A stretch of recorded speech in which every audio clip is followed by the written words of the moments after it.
Audiobooks presents The Science of Being Well by Wallace Wattles. This volume is the second in a series, the first of which is The Science of Getting Rich.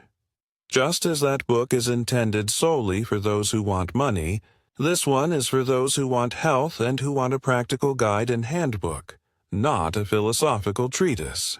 It is an instruction in the use of the universal principle of life, and my effort has been to explain the way so clearly and simply that the reader, even if they have not previously studied New Thought or metaphysics, can easily follow it to attain perfect health. Although I have kept everything essential, I have carefully eliminated everything that is not. I have not used technical, abstruse, or difficult language, and I have maintained the point of view throughout. As its title states, the book is about science, not speculation. The monistic theory of the universe, the theory that matter, mind, consciousness, and life are all manifestations of a single substance, is now accepted by most thinkers. And if you accept this theory, you cannot deny the logical conclusions you will find here. Best of all, the prescribed methods of thought and action have been tested by the author in his own case and in that of hundreds of people over 12 years of practice with continuous and unfailing success.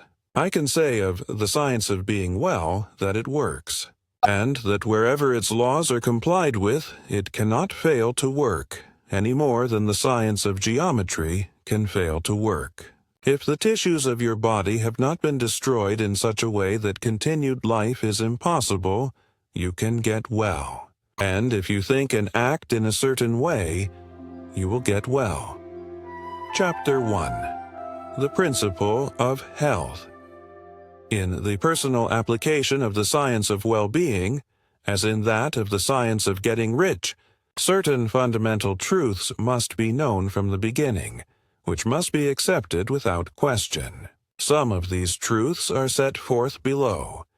The perfectly natural performance of function constitutes health, and the perfectly natural performance of function results from the natural action of the principle of life.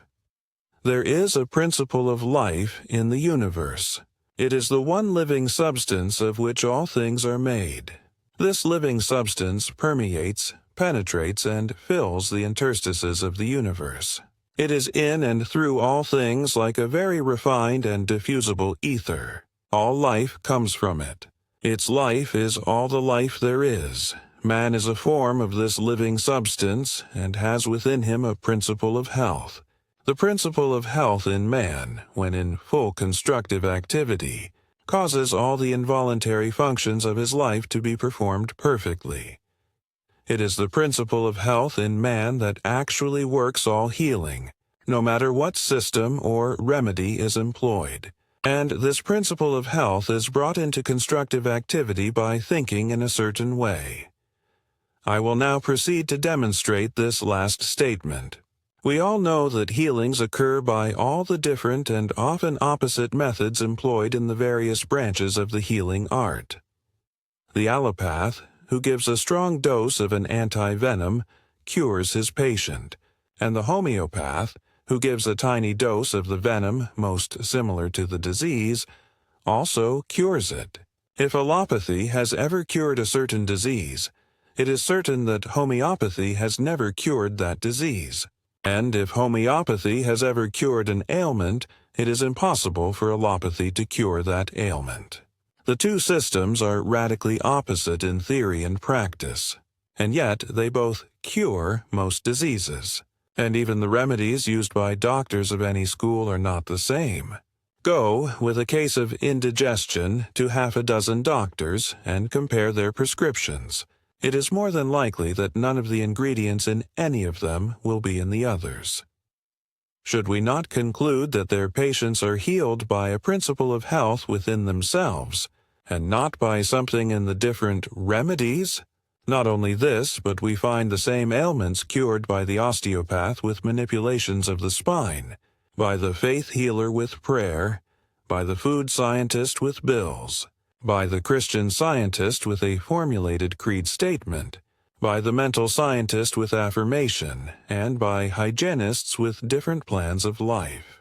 What conclusion can we reach in the face of all these facts, but that there is a principle of health that is the same in all people, and that actually accomplishes all cures, and that there is something in all the systems that, under favorable conditions, awakens the principle of health to action. That is, medicines, manipulations, prayers, bills, affirmations, and hygienic practices cure whenever they cause the principle of health to become active, and they fail whenever they do not. Does not all this indicate that the results depend on the way the patient thinks about the remedy, rather than on the ingredients of the prescription? There is an old story that illustrates this point so well that I will set it forth here. It is said that in the Middle Ages the bones of a saint, kept in one of the monasteries, performed miracles of healing. On certain days a great crowd of the afflicted would gather to touch the relics, and all who did were healed. The day before one of these occasions, some sacrilegious rogue accessed the box in which the miraculous relics were kept and stole the bones. And in the morning, with the usual crowd of sick people waiting at the doors, the fathers found themselves deprived of the source of miraculous power. They decided to keep the matter secret, hoping that they could find the thief and recover their treasures. And rushing to the convent basement, they unearthed the bones of a murderer who had been buried there many years before. They placed them in the display case, intending to present some plausible excuse for the saint not performing his usual miracles on that day. And then they let in the waiting crowd of sick and disabled. To the great astonishment of those present, the bones of the wrongdoer proved as effective as those of the saint, and the healing continued as before. It is said that one of the fathers left a history of the event, in which he confessed that, in his opinion, the power of healing had been in the people themselves all along, and never in the bones. Whether or not the story is true, the conclusion applies to all healings performed by all systems. The power that heals is in the patient himself, and whether it is activated or not does not depend on the physical or mental means used, but on the way the patient thinks about these means. There is a universal principle of life, as Jesus taught, a great spiritual healing power, and there is a principle of health in man that is related to this healing power. This is latent or active, depending on the way man thinks. He can always accelerate its activity by thinking in a certain way. Your healing does not depend on the adoption of a system or the finding of a remedy. People with your same ailments have been cured with all systems and remedies. It does not depend on the climate. Some people are well and others are sick in all climates. It does not depend on the vocation, unless it is people who work in poisonous conditions. People are well in all trades and professions. Your well-being depends on you beginning to think and to act in a certain way. The way a man thinks about things is determined by what he believes about them.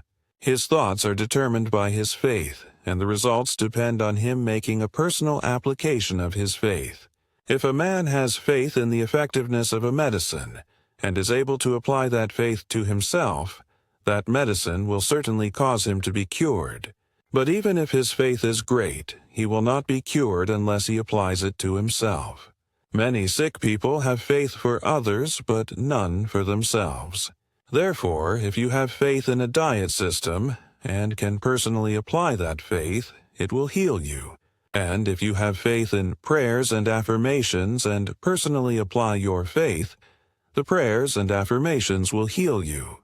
Faith, personally applied, heals. And no matter how great the faith or how persistent the thought, it will not heal without personal application. The science of well-being, then, includes the two fields of thought and action. To be well, it is not enough for a man to just think in a certain way. He must apply his thought to himself, and he must express and externalize it in his outer life by acting in the same way he thinks. Chapter 2. The Foundations of Faith. Before a person can think in the certain way that will cause their diseases to be cured, they must believe in certain truths that are set forth below. All things are made from one living substance, which in its original state permeates, penetrates, and fills the spaces of the universe. Although all visible things are made from it, this substance, in its first formless condition, is in and through all the visible forms it has made. Its life is in everything, and its intelligence is in everything. This substance creates through thought, and its method is to take the form of what it thinks. The thought of a form in this substance causes it to assume that form. The thought of a motion causes it to institute that motion. Forms are created by this substance moving in certain attitudes or positions. When the original substance desires to create a certain form, it thinks the movements that will produce that form. When it desires to create a world, it thinks the movements, which perhaps extend through the ages, that will result in its coming into the attitude and form of the world. And these movements are made. When it desires to create an oak tree, it thinks the sequences of movement, which perhaps extend over centuries, that will result in the form of an oak tree. And these movements are performed. The particular sequences of movement by which different forms are to be produced were established in the beginning. They are immutable. Certain movements instituted in the formless substance will forever produce certain forms. The body of a person is formed by the original substance and is the result of certain movements that first existed as thoughts of the original substance. The movements that produce, renew, and repair the human body are called functions, and these functions are of two kinds: voluntary and involuntary. The involuntary functions are under the control of the principle of health in a person and are performed in a perfectly healthy manner as long as the person thinks in a certain way. The voluntary functions of life are eating, drinking, breathing, and sleeping. These, in whole or in part, are under the direction of the person's conscious mind, and they can perform them in a perfectly healthy way if they wish. If they do not perform them in a healthy way, they cannot be well for long. Therefore, we see that if a person thinks in a certain way and eats, drinks, breathes, and sleeps in a corresponding way, they will be well. The involuntary functions of a person's life are under the direct control of the principle of health, and as long as the person thinks in a perfectly healthy way, these functions are performed perfectly, because the action of the principle of health is largely directed by the person's conscious thought, affecting their subconscious mind. A person is a thinking center, capable of originating thought, and since they do not know everything, they make mistakes and think wrong. Not knowing everything, they believe things to be true that are not. A person holds in their thought the idea of a sick and abnormal functioning and condition, and thus perverts the action of the principle of health, causing sick and abnormal functioning and conditions in their own body. In the original substance, only the thoughts of perfect movement, perfect and healthy functioning, and complete life are held. God never thinks of disease or imperfection. But for countless ages, people have had thoughts of disease, abnormality, old age, and death, and the perverted functioning resulting from these thoughts has become part of the race's inheritance. Our ancestors have held, for many generations, imperfect ideas about human form and function, and we begin life with subconscious racial impressions of imperfection and disease. This is not natural, nor is it part of nature's plan. The purpose of nature can be nothing other than the perfection of life. We see this from the very nature of life itself. The nature of life is to continually advance toward a more perfect life. Advancement is the inevitable result of the very act of living. Increase is always the result of active life. Everything that lives must live more and more. The seed, which lies in the granary, has life, but it is not alive. Put it in the earth, and it becomes active, and immediately begins to gather with the surrounding substance and build a plant form. It will cause such an increase that a seed head will be produced containing 30, 60, or 100 seeds, each of which has as much life as the first. Life, by living, increases. Life cannot live without increasing, and the fundamental impulse of life is to live. It is in response to this fundamental impulse that the original substance works and creates. God must live, and he cannot live except to the extent that he creates and increases. By multiplying forms, he advances to live more. The universe is a great advancing life, and the purpose of nature is the advancement of life toward perfection, toward perfect functioning. The purpose of nature is perfect health. The purpose of nature, as far as a person is concerned, is for them to continuously advance toward more life and to progress toward a perfect life, and to live the most complete life possible in their current sphere of action. This must be so, because that which lives in a person seeks more life. Give a small child a pencil and paper, and they will begin to draw crude figures. What lives in them is trying to express itself in art. Give them a set of blocks, and they will try to build something. What lives in them is seeking to express itself in architecture. If we sit them in front of a piano, they will try to draw harmony from the keys. What lives in them is trying to express itself in music. What lives in a person always seeks to live more, and since a person lives more when they are well, the principle of nature in them can only seek health. The natural state of a person is a state of perfect health, and everything in them and in nature tends toward health. Disease cannot take place in the thought of the original substance, because by its very nature it is continuously driven toward the fullest and most perfect life. Therefore, toward health, a person, as they exist in the thought of the formless substance, has perfect health. Disease, which is an abnormal or perverted function, an imperfect movement, or one made in the direction of an imperfect life, has no place in the thought of the thinking matter. The Supreme Mind never thinks of disease. Disease was not created or ordained by God, nor sent by Him. It is entirely a product of the separate consciousness, of a person's individual thought. God, the formless substance, does not see disease, does not think about disease, does not know or recognize disease. Disease is only recognized by the thought of a person. God thinks of nothing but health. From all of the above, we see that health is a fact or truth in the original substance of which we are all formed, and that disease is an imperfect functioning, a result of the imperfect thoughts of people, past and present. If people's thoughts about themselves had always been those of perfect health, they could not now be in any other way than perfectly healthy. A person in perfect health is the thought of the original substance, and a person in imperfect health is the result of their own failure to think of perfect health and to perform the voluntary functions of life in a healthy way. Let's order here in a syllabary the basic truths of the science of well-being.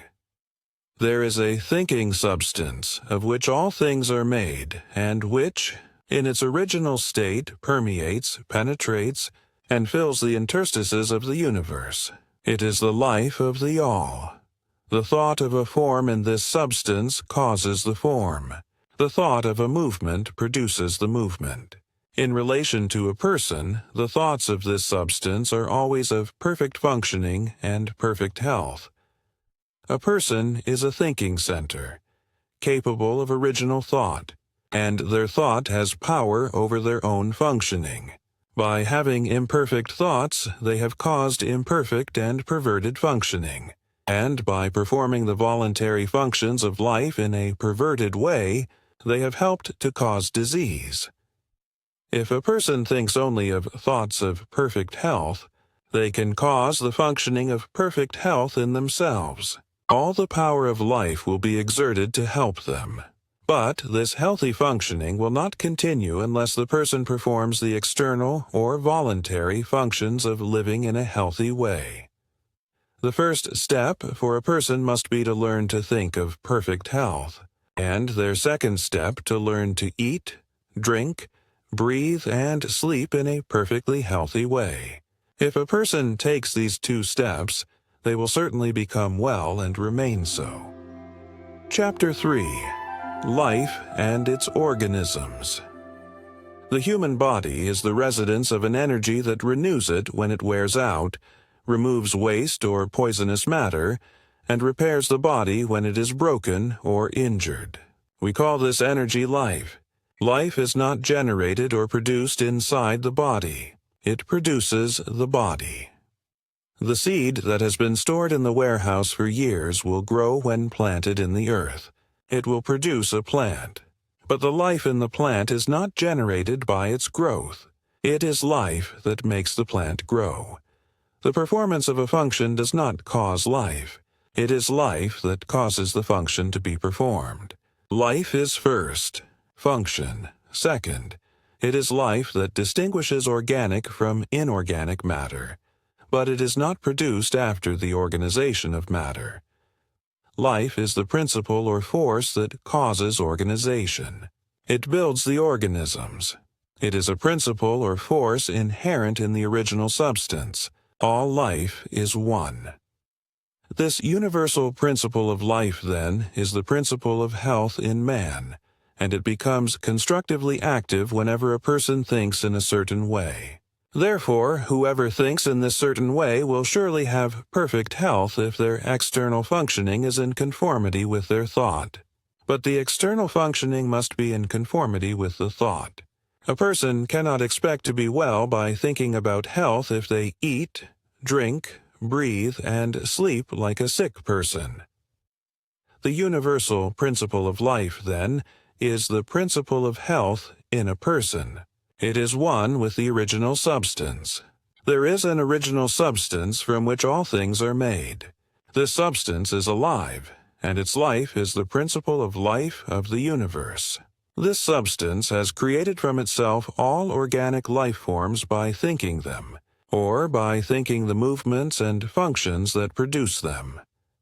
The original substance only thinks about health because it knows all truth. There is no truth that is not known in the formless, which is the all and in everything.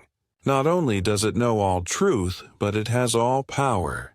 Its vital power is the source of all energy that exists. A conscious life that knows all truth and has all power cannot be wrong or perform a function imperfectly. Knowing everything, it knows too much to be wrong. And that is why the formless cannot be sick or think of sickness. A person is a form of this original substance and has a separate consciousness of their own, but their consciousness is limited and therefore imperfect. Because of their limited knowledge, a person can and does think wrong, and thus causes perverted and imperfect functioning in their own body. A person has not known too much to be wrong. The sick or imperfect functioning may not result instantly from an imperfect thought, but it is bound to come if the thought becomes habitual. Any thought held continuously by a person tends to the establishment of the corresponding condition in their body. In addition, a person has not learned to perform the voluntary functions of their life in a healthy way. They do not know when, what, and how to eat. They know little about breathing and less about sleep.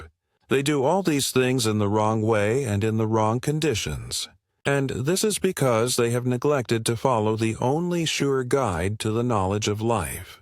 They have tried to live by logic instead of instinct. They have made life a matter of art and not of nature. And they have been wrong.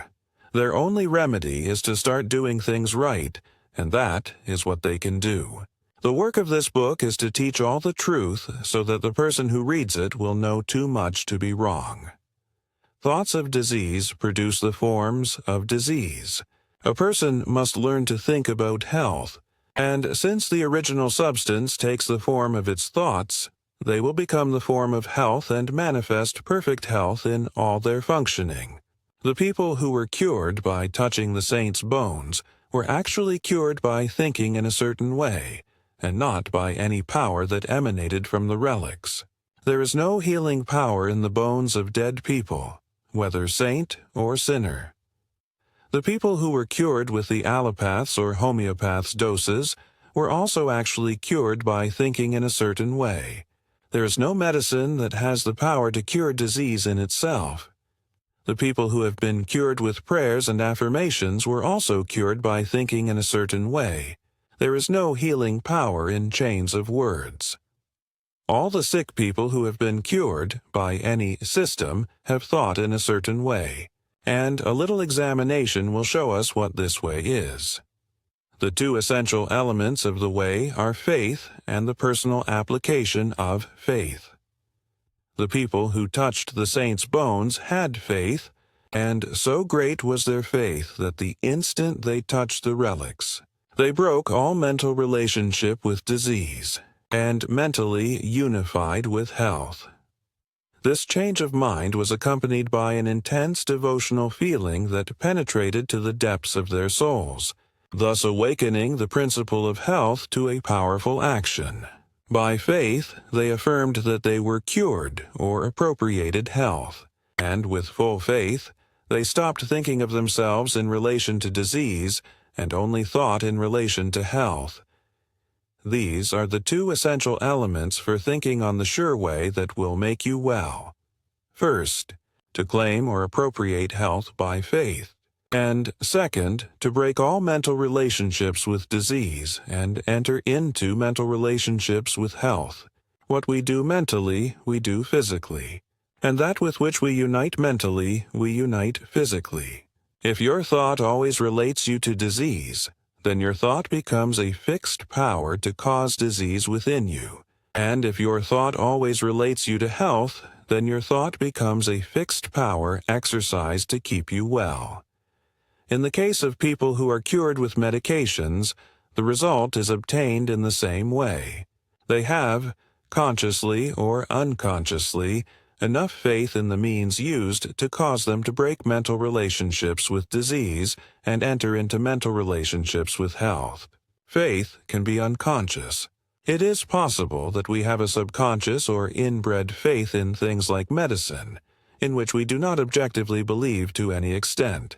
And this subconscious faith may be enough to accelerate the principle of health into constructive activity. Many who have little conscious faith are cured in this way, while many others who have great faith in the means are not cured because they do not make the personal application to themselves. Their faith is general, but not specific to their own cases. In the science of well-being, we have to consider two main points. First, how to think with faith, and second, how to apply the thought to ourselves to accelerate the principle of health into constructive activity. We begin by learning what to think. Chapter 4. What to think. To break all mental relationships with disease, you must enter into mental relationships with health, making the process a positive one of assumption, not of rejection. You must receive or appropriate health rather than reject and deny disease. Denying disease accomplishes almost nothing. It is of little use to cast out the devil and leave the house empty, for he will immediately return with others worse than himself. When you enter into a complete and constant mental relationship with health, it becomes necessary to cease all relationship with disease. The first step in the science of well-being is, then, to enter into a complete thought connection with health. The best way to do this is to form a mental image of yourself as if you were well, imagining a perfectly strong and healthy body, and spend enough time contemplating this image to make it your habitual thought. This is not as easy as it sounds. It requires dedicating a considerable amount of time to meditation, and not all people have the faculty of imagination sufficiently well developed to form a distinct mental image of themselves in a perfect or idealized body.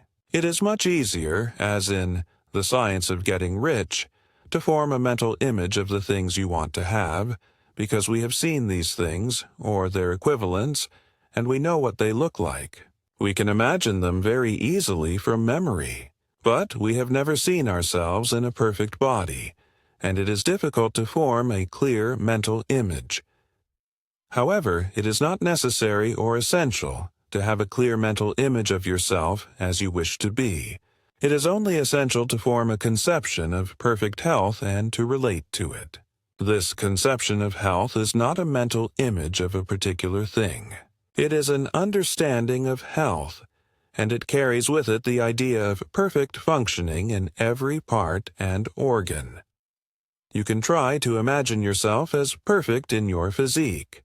That helps. And you must think of yourself as doing everything in the manner of a perfectly strong and healthy person.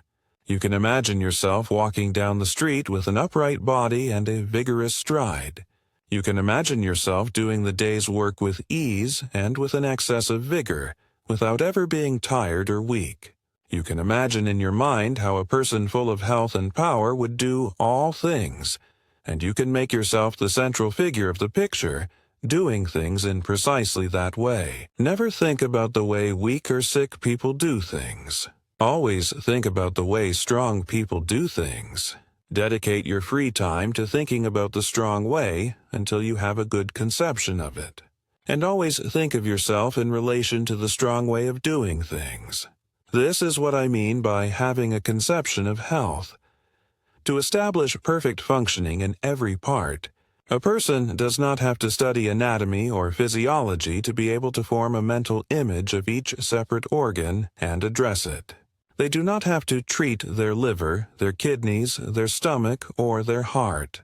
There is a principle of health in a person which has control over all the involuntary functions of their life, and the thought of perfect health imprinted on this principle will reach every part and organ. The person's liver is not controlled by a hepatic principle, their stomach by a digestive principle, and so on. The principle of health is one.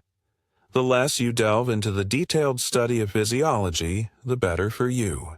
Our knowledge of this science is very imperfect and leads to imperfect thinking. Imperfect thinking causes imperfect functioning, which is disease. Let me illustrate. Until very recently, physiology set 10 days as the extreme limit of a person's endurance without food. It was considered that only in exceptional cases could one survive a longer fast. Thus, the impression was universally spread that anyone deprived of food must die within 5 to 10 days. And a large number of people, when deprived of food by shipwreck, accident, or famine, died within this period. But the performances of Dr. Tanner, the 40-day fast, and the writings of Dr. Dewey and others on the fasting cure, along with the experiments of countless people who have fasted from 40 to 60 days, have shown that a person's ability to live without food is much greater than was supposed. Any person, properly educated, can fast for 20 to 40 days with little weight loss, and often with no apparent loss of strength. The people who died of hunger in 10 days or less did so because they believed that death was inevitable. Erroneous physiology had made them think wrong about themselves. When a person is deprived of food, they will die between 10 and 50 days, depending on how they have been taught, or, in other words, depending on how they think about it. So, you see that an erroneous physiology can give very perverse results. No science of well-being can be founded on current physiology. It is not accurate enough in its knowledge. Despite all its claims, relatively little is known about the inner functioning and processes of the body. It is not known how food is digested. It is not known what role food plays, if any, in the generation of strength. It is not known exactly what the liver, spleen, and pancreas are for, or what role their secretions play in the chemistry of assimilation. On all these and most other points we theorize, but we do not really know. When a person begins to study physiology, they enter the domain of theory and dispute. They encounter contradictory opinions and are forced to form erroneous ideas about themselves. These erroneous ideas lead to thinking about wrong things, and this leads to perverted functioning and disease. All that the most perfect knowledge of physiology could do for a person would be to allow them to think only of perfect health and to eat, drink, breathe, and sleep in a perfectly healthy way. And this, as we will show, they can do without studying physiology at all. This, for the most part, is true for all of hygiene.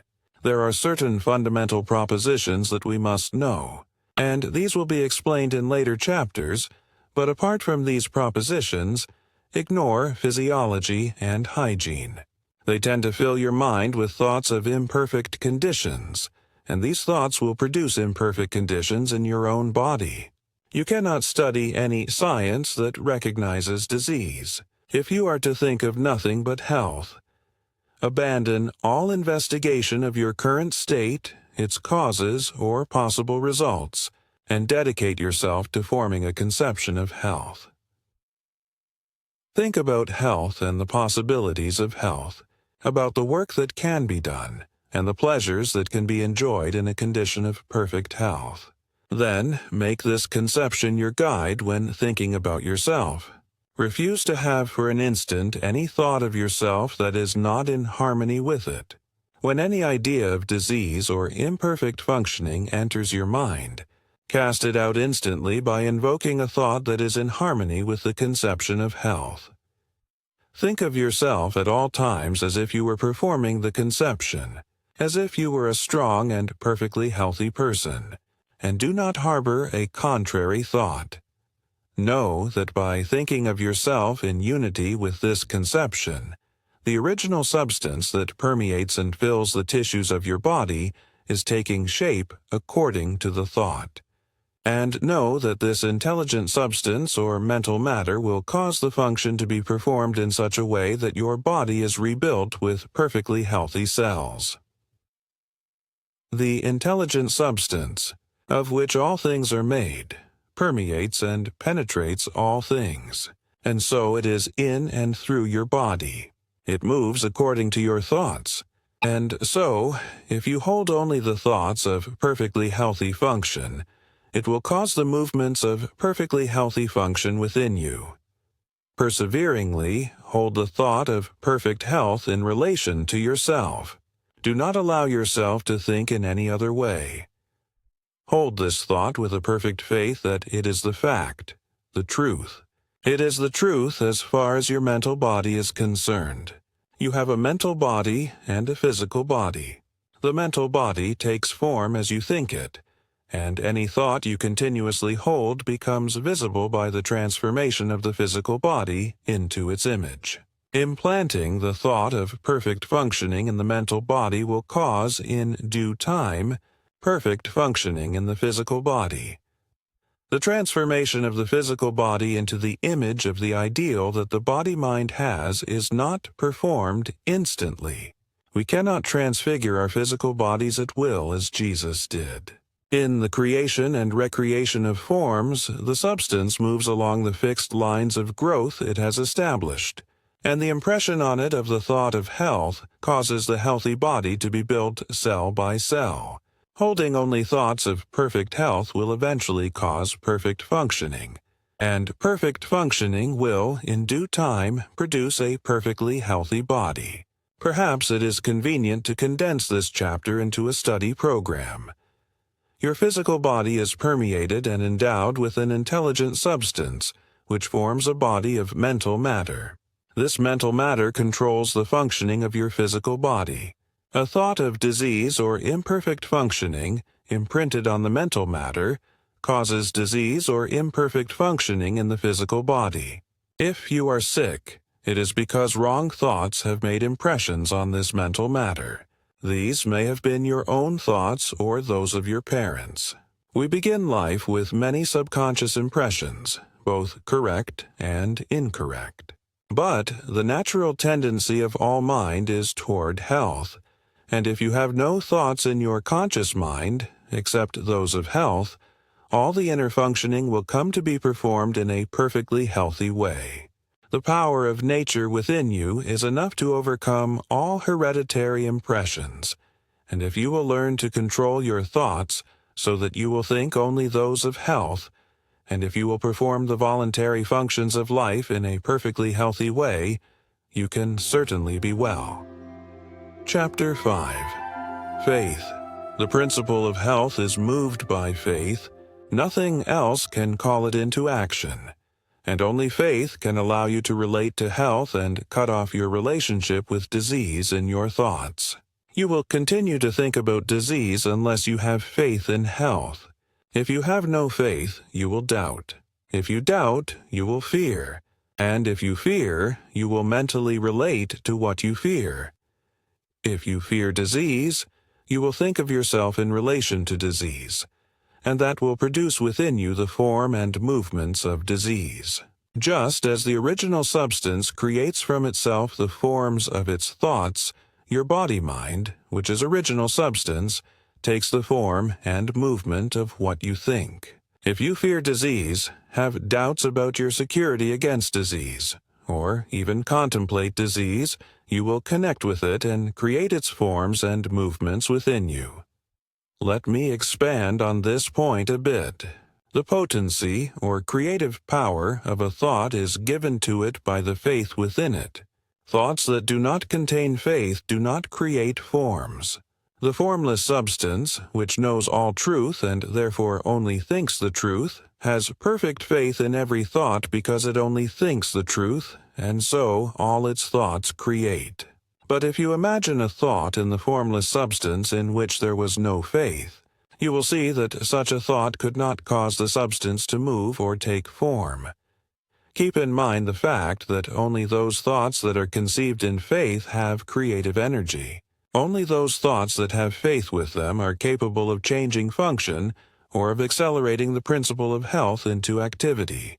If you have no faith in health, you will certainly have faith in disease.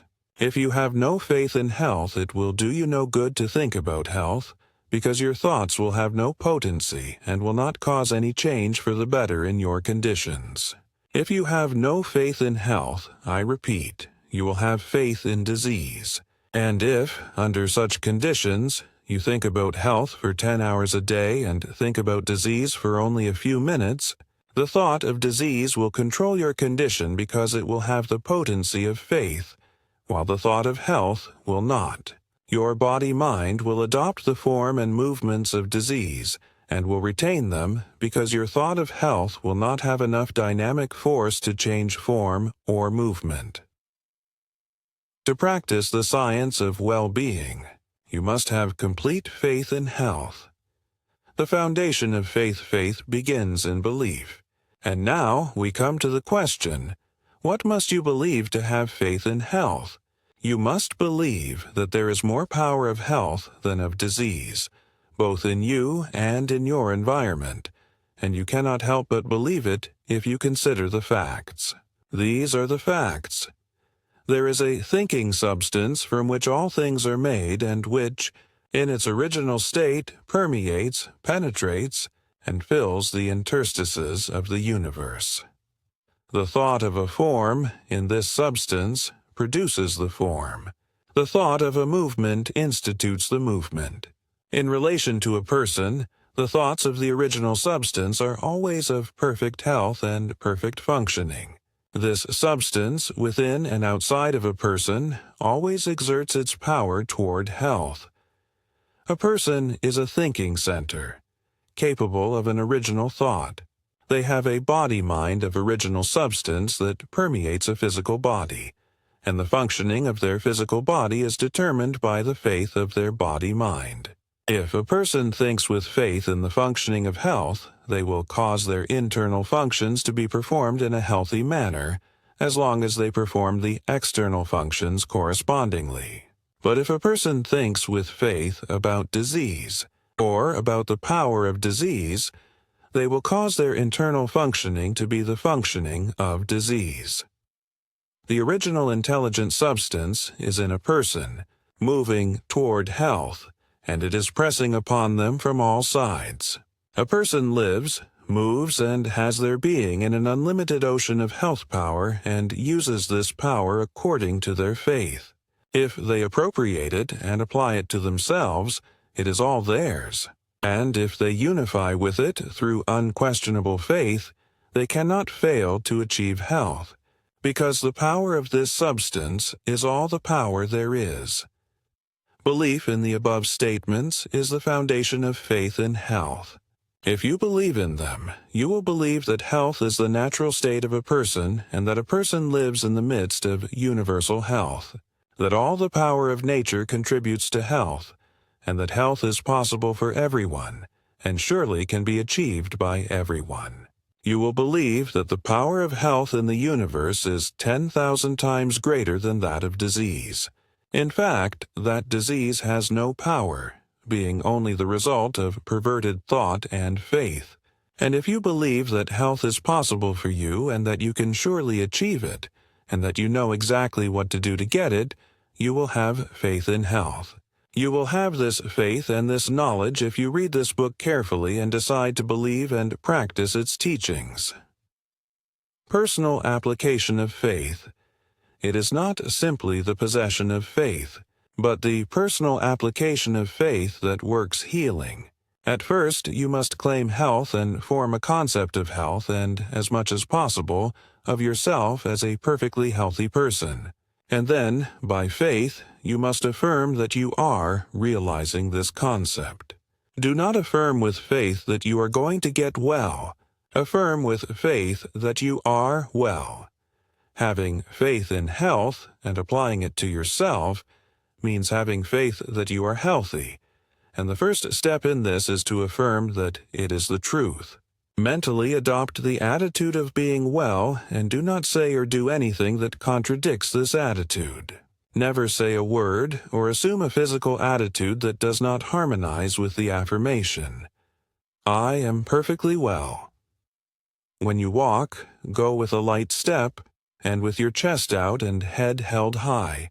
Make sure that at all times your physical actions and attitudes are those of a healthy person. When you discover that you have fallen back into the attitude of weakness or disease, change instantly. Straighten up. Think of health and power. Refuse to consider yourself as anything other than a perfectly healthy person. A great help, perhaps the greatest, in applying your faith will be found in the exercise of gratitude. Whenever you think about yourself or your advancing condition, give thanks to the great intelligent substance for the perfect health you are enjoying. Remember that, as Swedenborg taught, there is a continuous influx of life from the Supreme, which is received by all created things according to their forms, and by a person according to their faith. The health of God is continuously urging you, and when you think about this, reverently raise your mind toward Him and give thanks for having been led to the truth and to perfect health of mind and body. Always have a grateful state of mind, and let gratitude be evident in your speech. Gratitude will help you to possess and control your own field of thought. Whenever a thought of disease comes to you, instantly claim health, and thank God for the perfect health you have. Do this so that there is no place in your mind for a thought of disease. Any thought related in any way to bad health is inopportune, and you can close the door of your mind in its face by affirming that you are well and reverently thanking God that it is so. Soon the old thoughts will not return any more.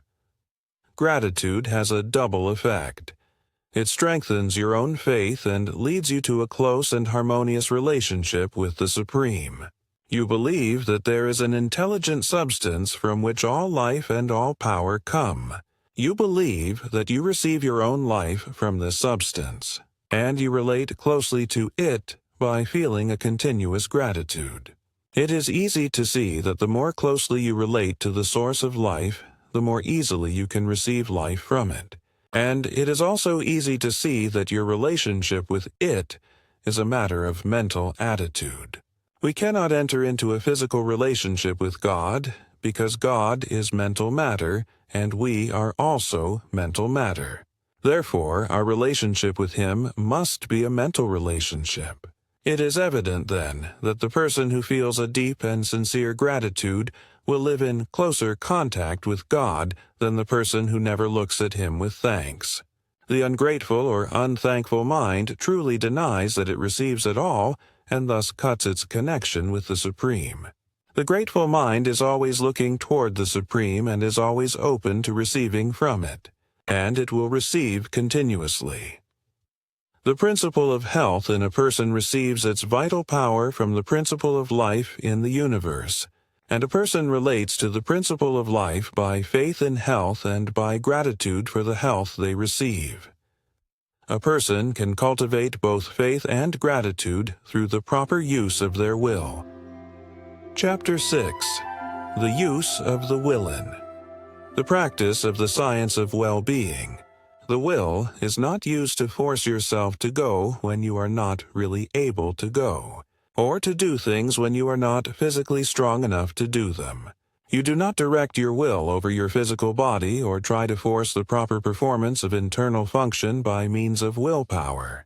You direct the will over your mind and use it to determine what you are to believe, what you are to think, and what you are to pay attention to. All belief begins in the will to believe. You cannot always and instantly believe what you want to believe, but you can always will to believe what you want to believe. You want to believe the truth about health, and you can will to do so. The statements you have been reading in this book are the truth about health, and you can will to believe them. This must be your first step to getting well. These are the statements you must will to believe: that there is a thinking substance from which all things are made, and that a person receives the principle of health, which is their life, from this substance. That a person is thinking substance themselves, a body-mind, which permeates a physical body, and that as a person's thoughts are, so will the functioning of their physical body be. That if a person thinks only thoughts of perfect health, they must and will cause the internal and involuntary functioning of their body to be the functioning of health, as long as their external and voluntary functioning and attitude are in accordance with their thoughts. When you will to believe these statements, you must also begin to act on them. You cannot long retain a belief unless you act on it. You cannot increase a belief until it becomes faith unless you act on it. And you certainly cannot expect to reap benefits in any way from a belief while you act as if the opposite were true. You cannot have faith in health for long if you continue to act like a sick person. If you continue to act like a sick person, you cannot help but continue to think of yourself as a sick person. And if you continue to think of yourself as a sick person, you will remain a sick person. The first step to acting externally as a healthy person is to begin acting internally as a healthy person. Form your conception of perfect health and set yourself to thinking about perfect health until it begins to have a definite meaning for you. Imagine yourself doing the things a strong and healthy person would do, and have faith that you can and will do those things in that way. Continue with this until you have a vivid conception of health and of what it means to you. When I speak in this book of a conception of health, I mean a conception that carries with it the idea of the way a healthy person looks and does things. Think of yourself in relation to health until you form an idea of how you would live, look, act, and do things as a perfectly healthy person. Think of yourself in relation to health until you conceive of yourself, in your imagination, as if you always did everything in the way of a healthy person, until the thought of health conveys to you the idea of what health means to you. As I said in a previous chapter, you may not be able to form a clear mental image of yourself in perfect health, but you can form a conception of yourself acting as a healthy person. Form this conception, and then think only of perfect health in relation to yourself and, as much as possible, in relation to others. When a thought of disease or ailment comes to you, reject it. Do not let it enter your mind. Do not consider it at all. Face it by thinking about health, thinking that you are well, and sincerely giving thanks for the health you are receiving. Whenever the suggestions of disease are presented to you quickly and you find yourself in a tight place, turn to the exercise of gratitude. Connect yourself with the Supreme. Give thanks to God for the perfect health He gives you, and you will soon find yourself able to control your thoughts and to think what you want to think. In moments of doubt, of trial, and of temptation, the exercise of gratitude is always a sheet anchor that will prevent you from being carried away. Remember that the great essential thing is to cut all mental relationship with disease and enter into full mental relationship with health. This is the key to all mental healing. It is the whole. Here we see the secret of the great success of Christian Science.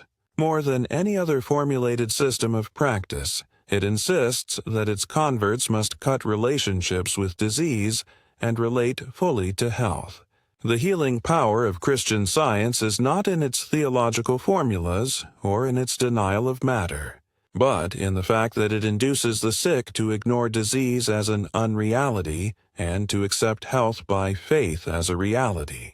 Its failures are due to the fact that its practitioners, while thinking in the closed way, do not eat, drink, breathe, and sleep in the same way.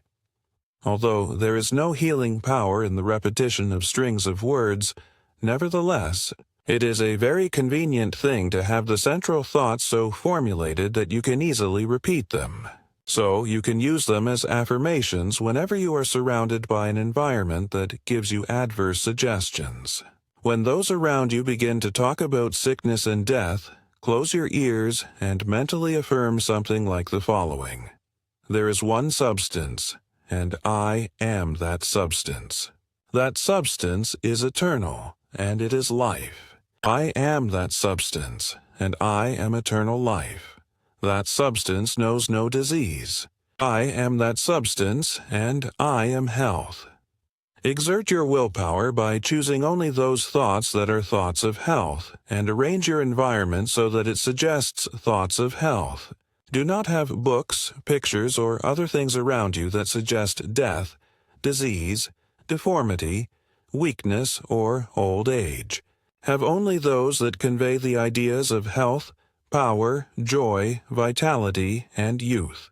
When you encounter a book or anything else that suggests disease, do not pay attention to it. Think of your conception of health and your gratitude, and affirm as above.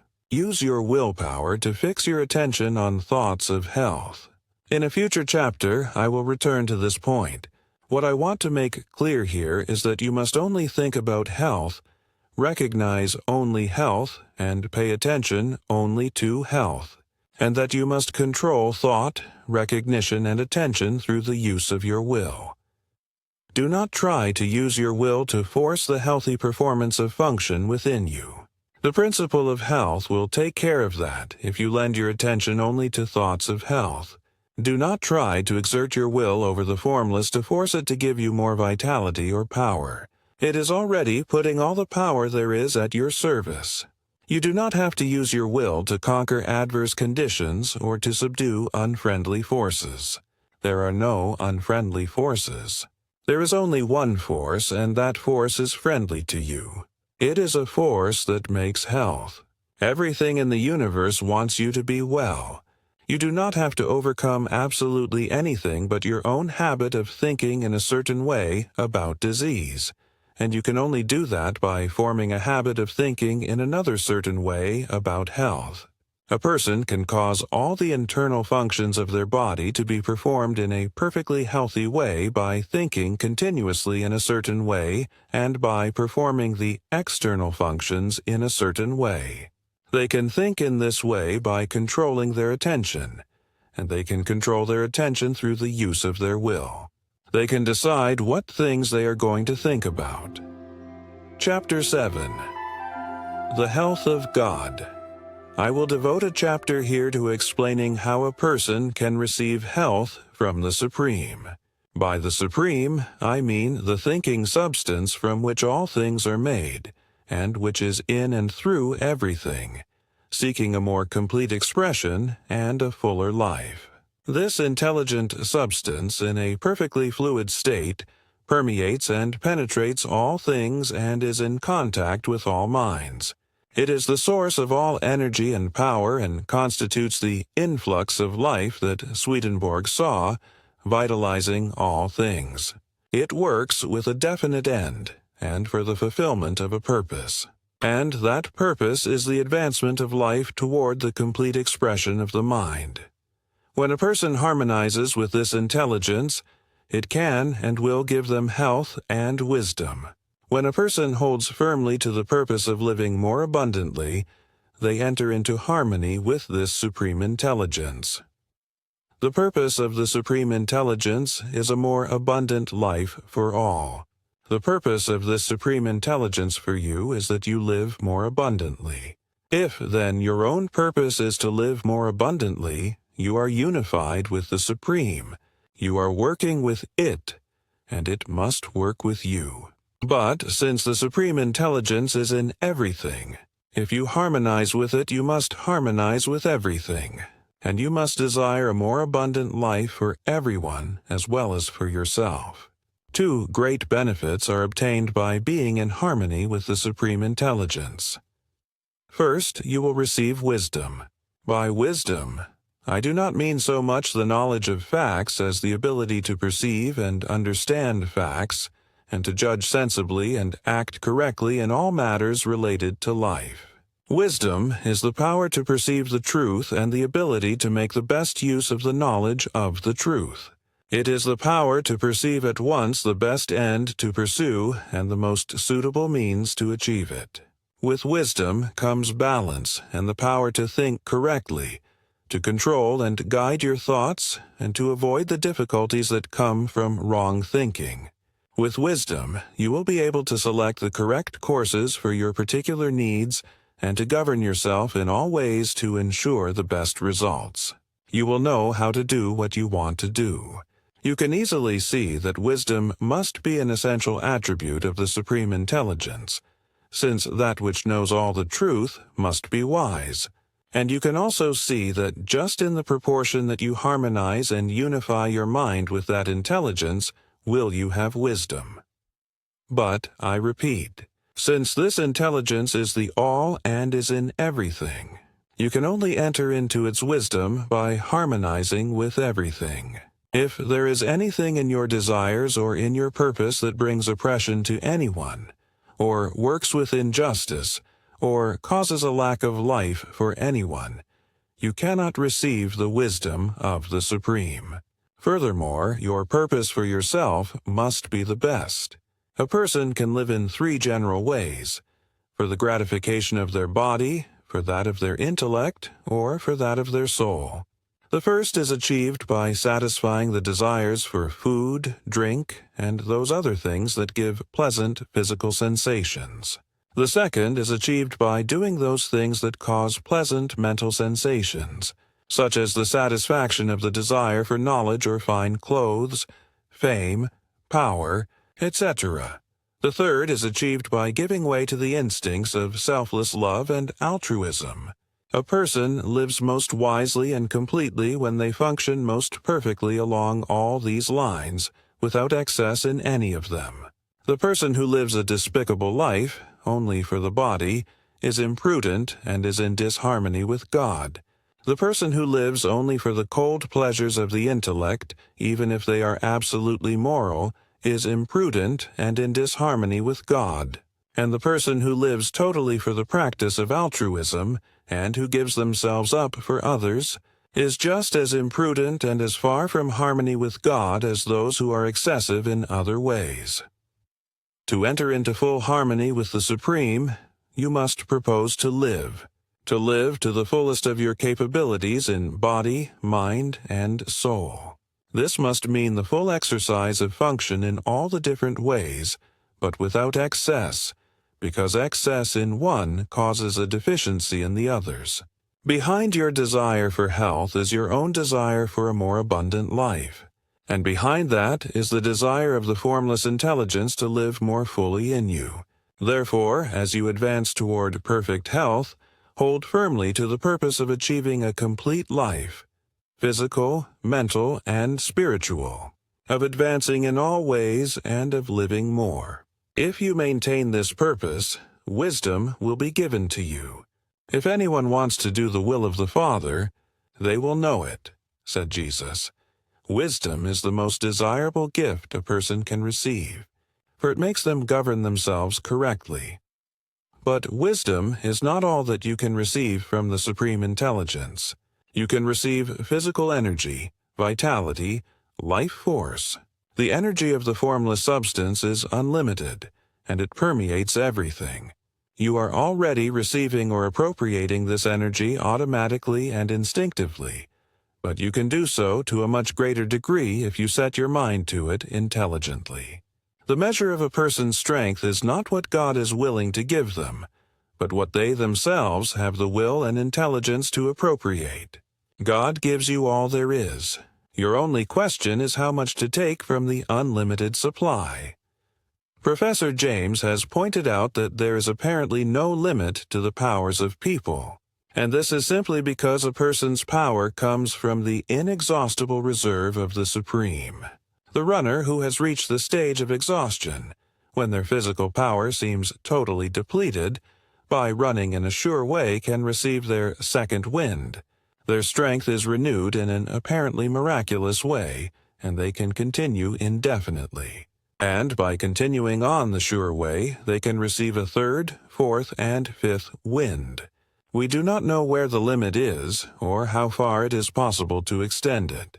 The conditions are that the runner must have an absolute faith that the strength will come, that they must think constantly about strength and have perfect confidence that they have it, and that they must keep running.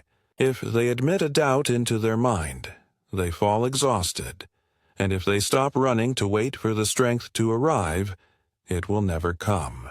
Their faith in strength, their faith that they can keep running, their unwavering purpose to keep running, and their action of keeping running seem to connect them with the source of energy in such a way that it brings them a new supply. In a very similar way, the sick person who has unquestionable faith in health, whose purpose puts them in harmony with the source, and who performs the voluntary functions of life in a certain way, will receive vital energy sufficient for all their needs and for the healing of all their diseases.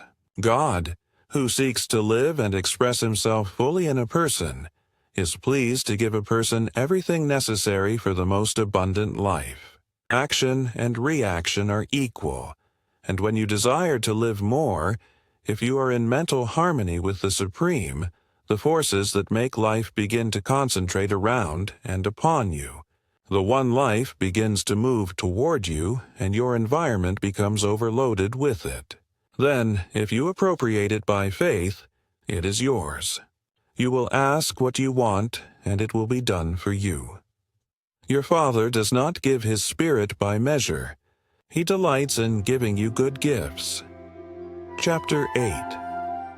Summary of Mental Actions. Let me now summarize the mental actions and attitudes necessary for the practice of the science of well-being.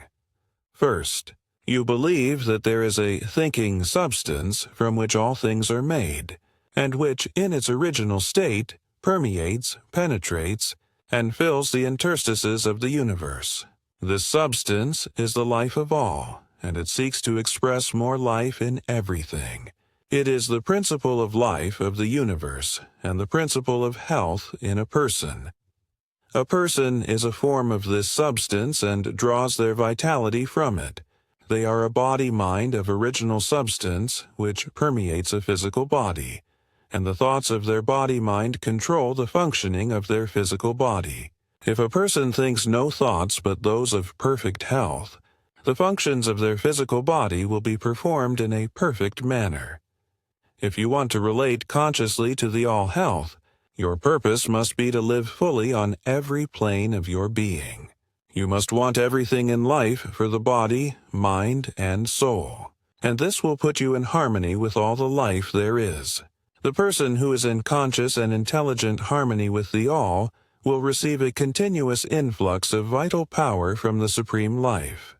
and this influx is impeded by mental attitudes of anger, selfishness, or antagonism. If you are against any part, you have cut off relations with the whole. You will receive life, but only instinctively and automatically, not intelligently and purposefully. You can see that if you are mentally antagonistic to any part, you cannot be in complete harmony with the all. Therefore, as Jesus commanded, be reconciled to everyone and everything before offering worship. Desire for everyone all that you want for yourself. The reader is advised to read what we have said in a previous work, A, on the competitive mind and the creative mind. It is very doubtful that a person who has lost their health can recover it completely while remaining in the competitive mind. The science of getting rich. Being on the creative or goodwill plane in the mind, the next step is to form a conception of yourself as in perfect health, and to hold no thought that is not in full harmony with this conception. Have faith that if you think only thoughts of health, you will establish the functioning of health in your physical body, and use your will to determine that you will only think thoughts of health. Never think of yourself as sick or as susceptible to being sick. Never think of disease in relation to yourself. And, as much as possible, exclude from your mind all thoughts of disease in relation to others. Surround yourself, as much as possible, with things that suggest ideas of strength and health. Have faith in health, and accept health as a present fact in your life. Claim health as a blessing that has been given to you by the Supreme Life, and be deeply grateful at all times. Claim the blessing by faith, know that it is yours, and never admit a contrary thought into your mind. Use your willpower to turn your attention away from all appearances of disease in yourself and others. Do not study disease or think about it or talk about it. At all times, when the thought of disease forces itself upon you, move toward the mental position of prayerful gratitude for your perfect health. The mental actions necessary to be well can now be summarized in a single sentence. Form a concept of yourself in perfect health, and think only those thoughts that are in harmony with that concept. This, along with faith and gratitude, and the purpose of truly living, covers all the requirements. It is not necessary to do mental exercises of any kind, except those described in Chapter 6, or to do exhausting stunts in the form of affirmations, etc. It is not necessary to concentrate your mind on the affected parts. It is much better not to think of any part as being affected. It is not necessary to treat yourself by means of self-suggestion, or to have others treat you in any way. The power that heals is the principle of health within you, and to call this principle to constructive action, it is only necessary, having harmonized yourself with the Supreme Mind, to claim supreme health by faith, and to maintain that claim until it is physically manifested in all the functions of your body. However, to maintain this mental attitude of faith, gratitude, and health, your external acts must be only those of health. You cannot long maintain the internal attitude of a healthy person if you continue to perform the external acts of a sick person. It is essential not only that every one of your thoughts is a thought of health, but that every one of your acts is an act of health, performed in a healthy manner. If you make every thought a thought of health, and every conscious act an act of health, it must infallibly follow that every internal and unconscious function will come to be healthy, because all the power of life is being continuously exerted toward health. Next, we will consider how every act can be made an act of health. Chapter 9. When to Eat.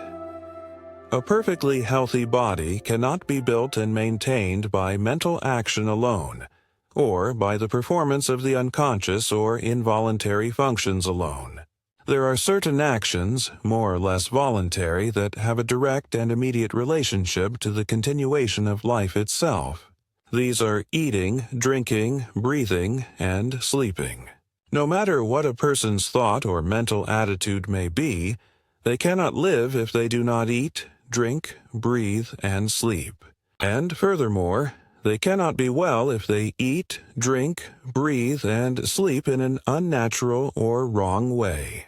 Therefore, it is of vital importance that you learn the right way to perform these voluntary functions, and I will proceed to show you this way, beginning with the subject of eating, which is the most important. There has been a great deal of controversy as to when to eat, what to eat, how to eat, and how much to eat. And all this controversy is unnecessary because the right way is very easy to find. You have only to consider the law that governs all accomplishment, whether of health, wealth, power, or happiness. And that law is that you must do what you can do now, where you are now. Do every separate act in the most perfect way possible, and put the power of faith into every action. The processes of digestion and assimilation are under the supervision and control of an internal division of a person's mentality, which is generally called the subconscious mind. And I will use that term here to make myself understood. The subconscious mind is in charge of all the functions and processes of life. And when the body needs more food, it makes this known by causing a sensation called hunger. Whenever food is needed and can be used, there is hunger, and whenever there is hunger, it is the right time to eat. When there is no hunger, it is unnatural and wrong to eat, however great the apparent need for food may seem.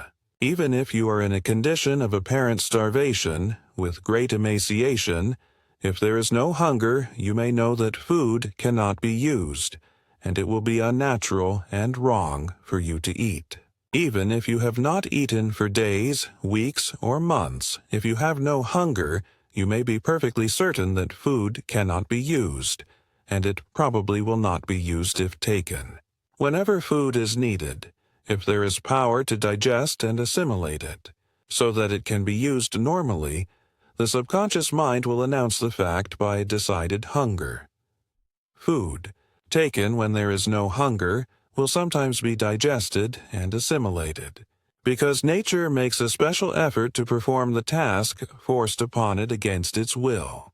But if food is habitually taken when there is no hunger, the digestive power is finally destroyed, and countless evils are caused. If the above is true, and it is indisputably so, it is a self-evident proposition that the natural time, and the healthy time, to eat is when you are hungry, and that it is never a natural or healthy action to eat when you are not hungry. Therefore, it is easy to scientifically settle the question of when to eat. Always eat when you are hungry, and never eat when you are not hungry. This is obedience to nature, which is obedience to God. We must not, however, fail to make clear the distinction between hunger and appetite. Hunger is the call of the subconscious mind for more material to be used in repairing and renewing the body, and in maintaining the internal heat. And hunger is never felt unless there is a need for more material, and unless there is power to digest it when it is taken into the stomach. Appetite is a desire for the gratification of sensation. The drunkard has an appetite for liquor, but he cannot have a hunger for it. A normally fed person cannot have a hunger for candy or sweets. The desire for these things is an appetite.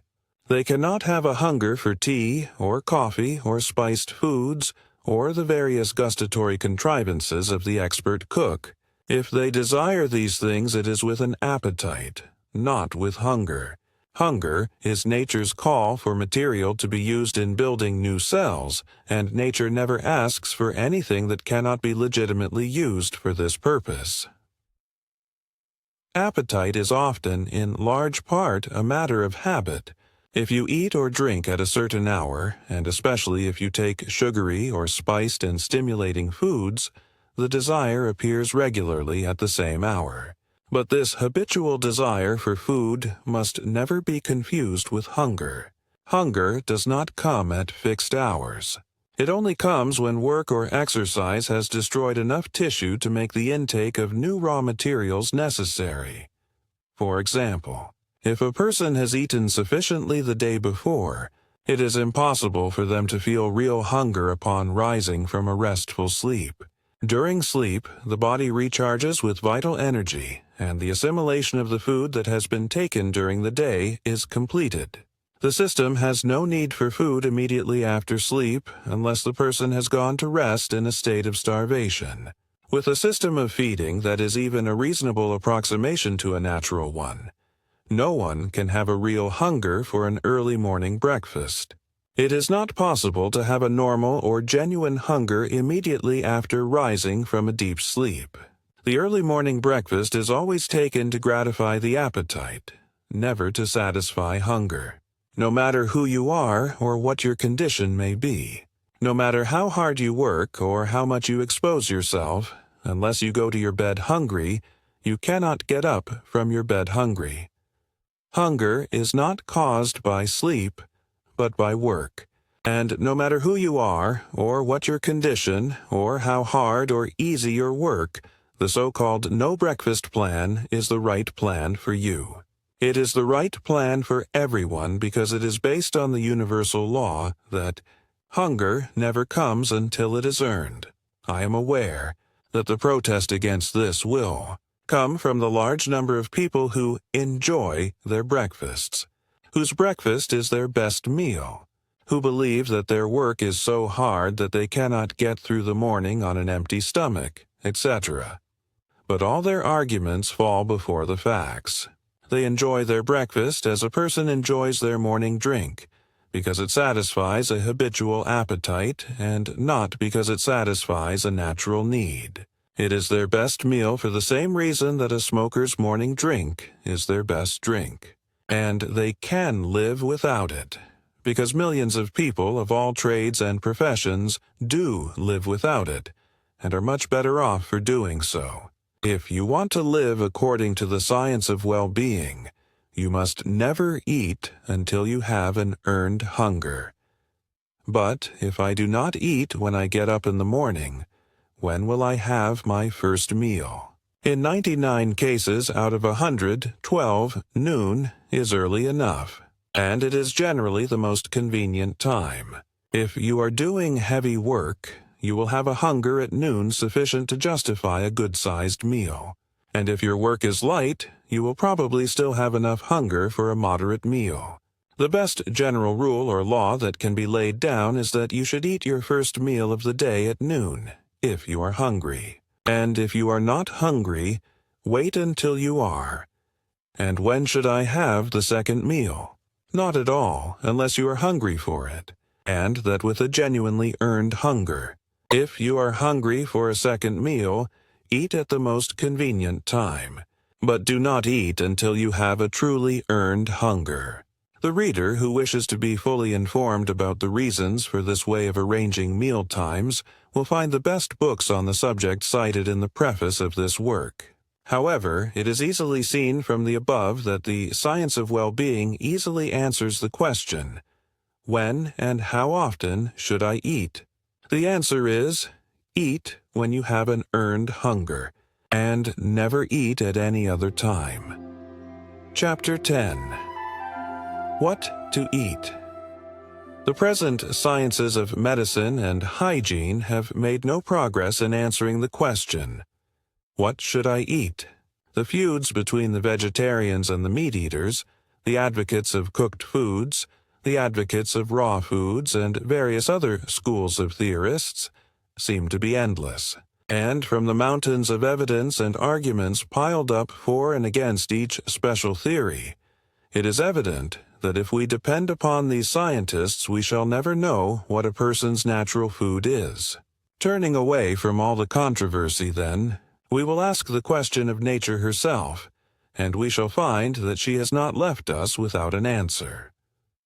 Most of the errors of the dietary scientists arise from a false premise as to a person's natural state.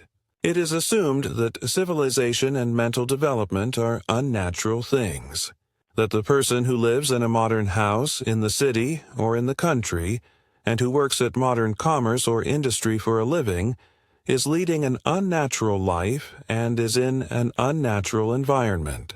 that the only natural person is a naked savage, and that the farther we get away from the savage, the farther we get away from nature. This is an error. The person who has all that art and science can give is living the most natural life, for they are living most completely in all of their faculties.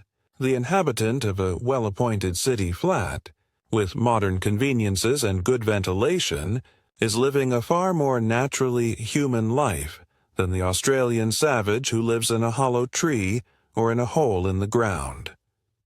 The great intelligence, which is in and through all, has practically settled the question of what we should eat. In arranging the affairs of nature, it has decided that a person's food shall be according to the zone in which they live. In the frigid regions of the far north, fuel foods are required. The brain development is not great, nor is life severe in its tax of labor upon the muscle, and so the Eskimos live largely upon the fat of aquatic animals. No other diet is possible for them. They could not get fruits, nuts, or vegetables if they were willing to eat them, and they could not live on them in that climate if they could get them. So, in spite of the arguments of the vegetarians, the Eskimos will continue to live on animal fats. On the other hand, as we approach the tropics, we find that fuel foods are less needed, and we find that the people naturally incline toward a vegetarian diet. Millions of people live on rice and fruit, and the food regimen of an Eskimo people, if followed at the equator, would cause a speedy death. A natural diet for the equatorial regions would be far from a natural diet near the North Pole, and the people of any zone, if not interfered with by medical or dietary scientists, will be led by the all-intelligence, which seeks the fullest life in all, to feed themselves in the best way for the promotion of perfect health. In general, you can see that God, working in nature and in the evolution of human society and customs, has answered your question as to what you should eat, and I advise you to take his answer in preference to that of any person. In the temperate zone, the greatest demands are made upon a person in spirit, mind, and body, and here we find the greatest variety of foods provided by nature. And it is really useless and superfluous to theorize on the question of what the masses should eat, because they have no choice. They must eat the foods that are staple products of the zone in which they live. It is impossible to supply all the people with a diet of nuts or raw foods. And the fact that it is impossible is positive proof that these are not the foods intended by nature. For nature, being formed for the advancement of life, has not made it impossible to get the means of life. So, I say, the question, "What should I eat?" has been answered for you. Eat wheat, corn, rye, oats, barley, buckwheat. Eat vegetables. Eat meats. Eat fruits. Eat the things the world's masses eat. For in this matter, the voice of the people is the voice of God. They have been led, in general, to the selection of certain foods, and they have been led, in general, to prepare these foods in forms generally similar. And you may be sure that in general they have the correct foods and are preparing them in the correct way. In these matters, the race has been under the guidance of God. The list of foods in common use is a long one, and you must select from them according to your individual taste. If you do so, you will find that you have an infallible guide, as is shown in the next 2 chapters. If you do not eat until you have an earned hunger, you will not find your taste demanding unnatural or unwholesome foods. The lumberjack, who has plied their axe continuously from 7 in the morning until noon, does not come clamoring for cream puffs and bonbons. They want pork and beans, or beefsteak and potatoes, or cornbread and cabbage. They ask for the simple solids. Offer them a few nuts and a dish of lettuce, and you will be met with enormous contempt. Such things are not natural foods for a laborer, and if they are not natural foods for a laborer, they are not natural foods for any other person, because the hunger of labor is the only real hunger, and it requires the same materials to satisfy it, whether it is in a lumberjack or a banker, in a man, a woman, or a child. It is an error to suppose that foods must be selected with anxious care to suit the vocation of the person who eats. It is not true that the lumberjack requires heavy or solid foods and the accountant light ones. If you are an accountant or any other brain worker and you do not eat until you have an earned hunger, you will want exactly the same foods as the lumberjack wants. Your body is made of precisely the same elements as the lumberjack's and requires the same materials for cell building. Why, then, should they be fed on ham and eggs and cornbread and you on crackers and toast? It is true that most of their waste is from muscle, while most of yours is from brain and nerve tissue. But it is also true that the lumberjack's diet contains every requirement for building brain and nerves in much better proportions than are to be found in most of the so-called light foods. The best brain work in the world has been done on the food of laborers. The world's greatest thinkers have invariably lived on the common solid foods of the masses. Let the accountant wait until they have an earned hunger before eating, and then, if they want ham and eggs and cornbread, by all means let them eat it. But let them remember that they do not need 1/20th of the amount a muscular worker would need. It is not the eating of hearty foods that causes the brain worker's indigestion. It is the eating of the quantity a muscular worker would need. Indigestion is never caused by eating to satisfy hunger. It is always caused by eating to gratify appetite. If you will eat in the manner prescribed in the next chapter, your taste will soon become so natural that you will never want anything you cannot eat with impunity, and you can dismiss forever the whole anxious question of what to eat, and simply eat what you want. Indeed, that is the only way to do if you are to think of nothing but health, because you cannot think of health while you are in continuous doubt and uncertainty as to whether you are getting the correct bills of fare. "Take no thought what you shall eat," said Jesus, and he spoke with wisdom. The foods found on the table of any ordinary middle-class or working-class family will nourish your body perfectly if you eat at the right times and in the right way. If you want meat, eat it. And if you do not want it, do not eat it, and do not suppose that you must find some special substitute for it. You can live perfectly well on what is left on any table after the meat is removed. It is not necessary to worry about a varied diet to get all the necessary elements. The Chinese and Hindus build very good bodies and excellent brains on a diet of little variety, in which rice constitutes nearly the whole. The Scots are stout of body and keen of mind on oatmeal cakes, and the Irish are stocky of body and brilliant of mind on potatoes and pork. The wheat berry contains practically everything necessary for building the brain and body, and a person can live very well on a single diet of white beans. Form a concept of perfect health for yourself, and hold no thought that is not a thought of health. Never eat until you have an earned hunger. Remember that it will not hurt you in the least to be hungry for a short time, but it will certainly hurt you to eat when you are not hungry. Do not think the least bit about what you should or should not eat. Simply eat what is set before you, selecting what you like best. In other words, eat what you want. This can be done with perfect results if you eat in the right manner, and how to do so will be explained in the next chapter. Chapter 11. How to Eat. It is a proven fact that a person naturally chews their food.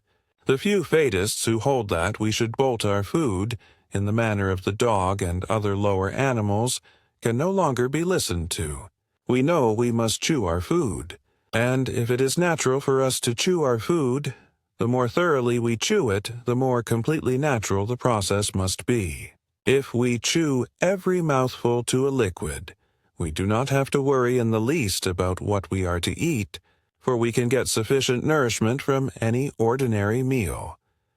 Whether this chewing is a tedious and laborious task or a most pleasant process depends upon the mental attitude with which you come to the table. If your mind and attitude are on other things, or if you are anxious or worried about business or household matters, you will find it almost impossible to eat without more or less bolting your food. You must learn to live so scientifically that you do not have to worry about business or household matters. This you can do, and you can also learn to give your whole attention to the act of eating while at the table. When you eat, do so for the sole purpose of getting all the pleasure you can from that meal.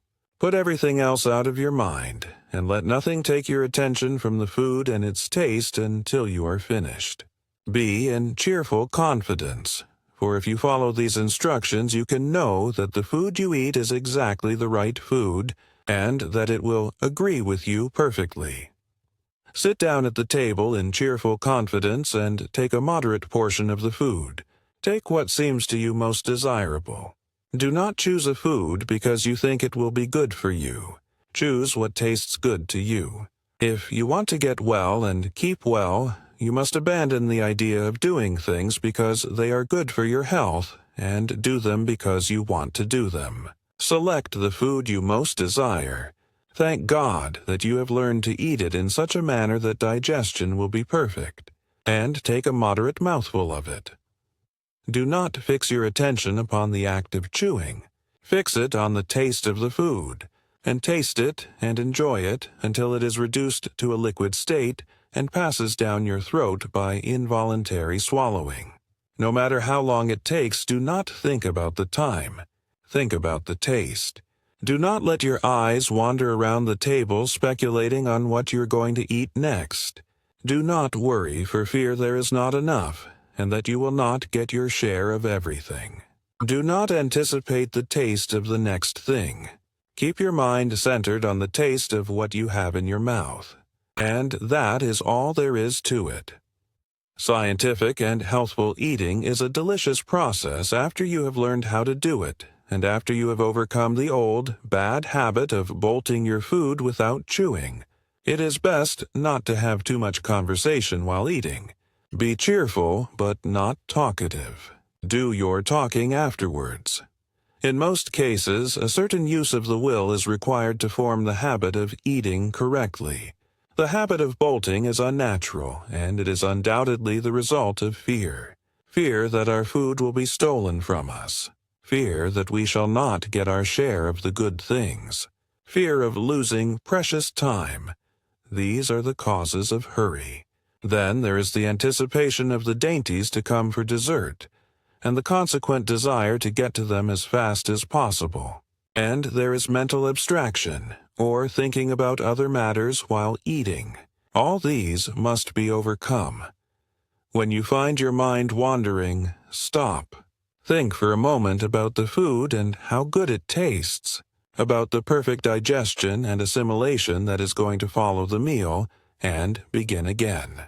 Begin again and again, though you have to do so 20 times in the course of a single meal, and again, though you have to do so at every meal for weeks and months. It is perfectly true that you can form the Fletcher habit if you persevere, and when you have formed it, you will experience a healthful pleasure you have never known. This is a vital point, and I must not leave it until I have thoroughly impressed it upon your mind. Given the right materials, perfectly prepared, the principle of health will positively build you a perfectly healthy body. And you cannot prepare the materials perfectly in any other way than the way I am describing. If you want to have perfect health, you must eat in this manner. You can do so, and to do so is only a matter of a little perseverance. Of what use is it for you to talk about mind control if you will not govern yourself in a matter so simple as to stop bolting your food? Of what use is it for you to talk about concentration if you cannot hold your mind on the act of eating for so short a time as 15 or 20 minutes, especially with all the pleasures of taste to help you? Go on and conquer. In a few weeks, or months, as the case may be, you will find that the habit of eating scientifically has become fixed, and you will soon be in a condition so splendid, mentally and physically, that nothing will induce you to go back to the old, bad way. We have seen that if a person thinks only thoughts of perfect health, their internal functions will be performed in a healthy manner.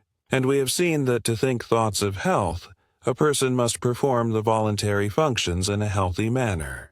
The most important of the voluntary functions is eating, and we see so far no special difficulty about eating in a perfectly healthy manner.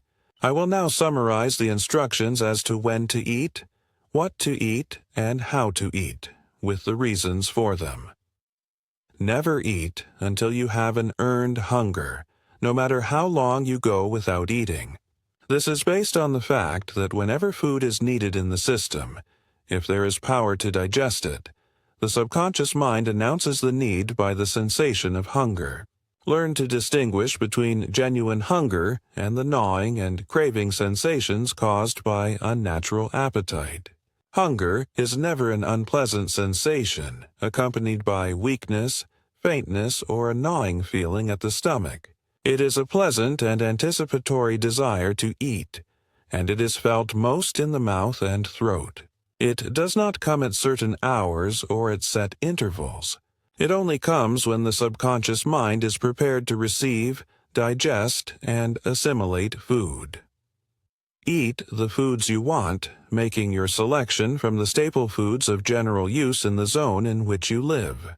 The Supreme Intelligence has guided a person in the selection of these foods, and they are the right ones for everyone. I mean, of course, the foods that are taken to satisfy hunger, not those that have been devised merely to gratify perverted appetite or taste. The instinct that has guided the masses of people to make use of the great staple foods to satisfy their hunger is a divine one. God has not made a mistake. If you eat these foods, you will not make a mistake. Eat your food with cheerful confidence and get all the pleasure that can be gotten from the taste of every mouthful. Chew every mouthful to a liquid, keeping your attention fixed on the enjoyment of the process. This is the only way to eat in a perfectly complete and successful manner. And when a thing is done in a completely successful manner, the overall result cannot be a failure. In the attainment of health, the law is the same as in the attainment of wealth. If you make every act a success in itself, the sum of all your acts must be a success. When you eat in the mental attitude I have described, and in the manner I have described, nothing can be added to the process. It is done in a perfect and successful way. And if you eat successfully, you successfully start the digestion, assimilation, and building of a healthy body. We next take up the question of the quantity of food required. Chapter 12. Hunger and Appetite. It is very easy to find the correct answer to the question, how much should I eat? You should never eat until you have an earned hunger, and you should stop eating the moment you begin to feel your hunger diminishing. Never gorge yourself. Never eat to repletion. When you begin to feel that your hunger is satisfied, know that you have had enough. For until you have had enough, you will continue to feel the sensation of hunger. If you eat as instructed in the last chapter, you will probably begin to feel satisfied before you have had 1/2 of the usual quantity. But anyway, stop there. No matter how deliciously attractive the dessert may be, or how tempting the pie or pudding, do not eat a mouthful of it if you find that your hunger has been in the least quieted by the other foods you have taken. Anything you eat after your hunger begins to diminish is taken to gratify taste and appetite, not hunger, and it is not required by nature at all. It is, therefore, an excess, mere gluttony, and it cannot fail to do harm. This is a point you will need to watch with good judgment, because the habit of eating purely for sensual gratification is deeply rooted in most of us. The usual dessert of sweet and tempting foods is prepared solely for the purpose of inducing people to eat after they have satisfied hunger. And all the effects are bad. It is not that cake and pie are unwholesome foods. They are usually perfectly wholesome if eaten to satisfy hunger and not to gratify appetite. If you want cake, pie, pastries, or puddings, It is better to begin the meal with them and finish with the simpler and less tasty foods. However, you will find that if you eat as instructed in the preceding chapters, the simplest food will soon taste like heaven to you, for your sense of taste, like all your other senses, will become so sharpened by the general improvement in your condition that you will find new pleasures in common things. No glutton ever enjoyed a meal as the person does who eats only from hunger, who makes the most of every mouthful, and who stops the instant they feel their hunger quieted. The first hint that hunger is diminishing is the sign from the subconscious mind that it is time to quit. The average person who adopts this plan of life will be immensely surprised to learn how little food is really required to keep the body in perfect condition. The quantity depends on the work, on the amount of muscular exercise taken, and on the extent to which the person is exposed to cold.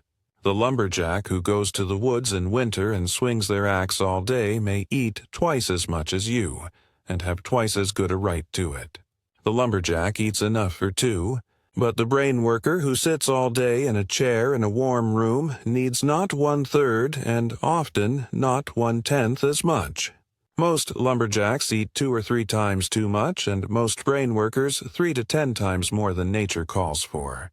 And the elimination of this enormous amount of surplus garbage from their systems is a tax on their vital power that in time saps their energy and leaves them an easy prey to so-called diseases.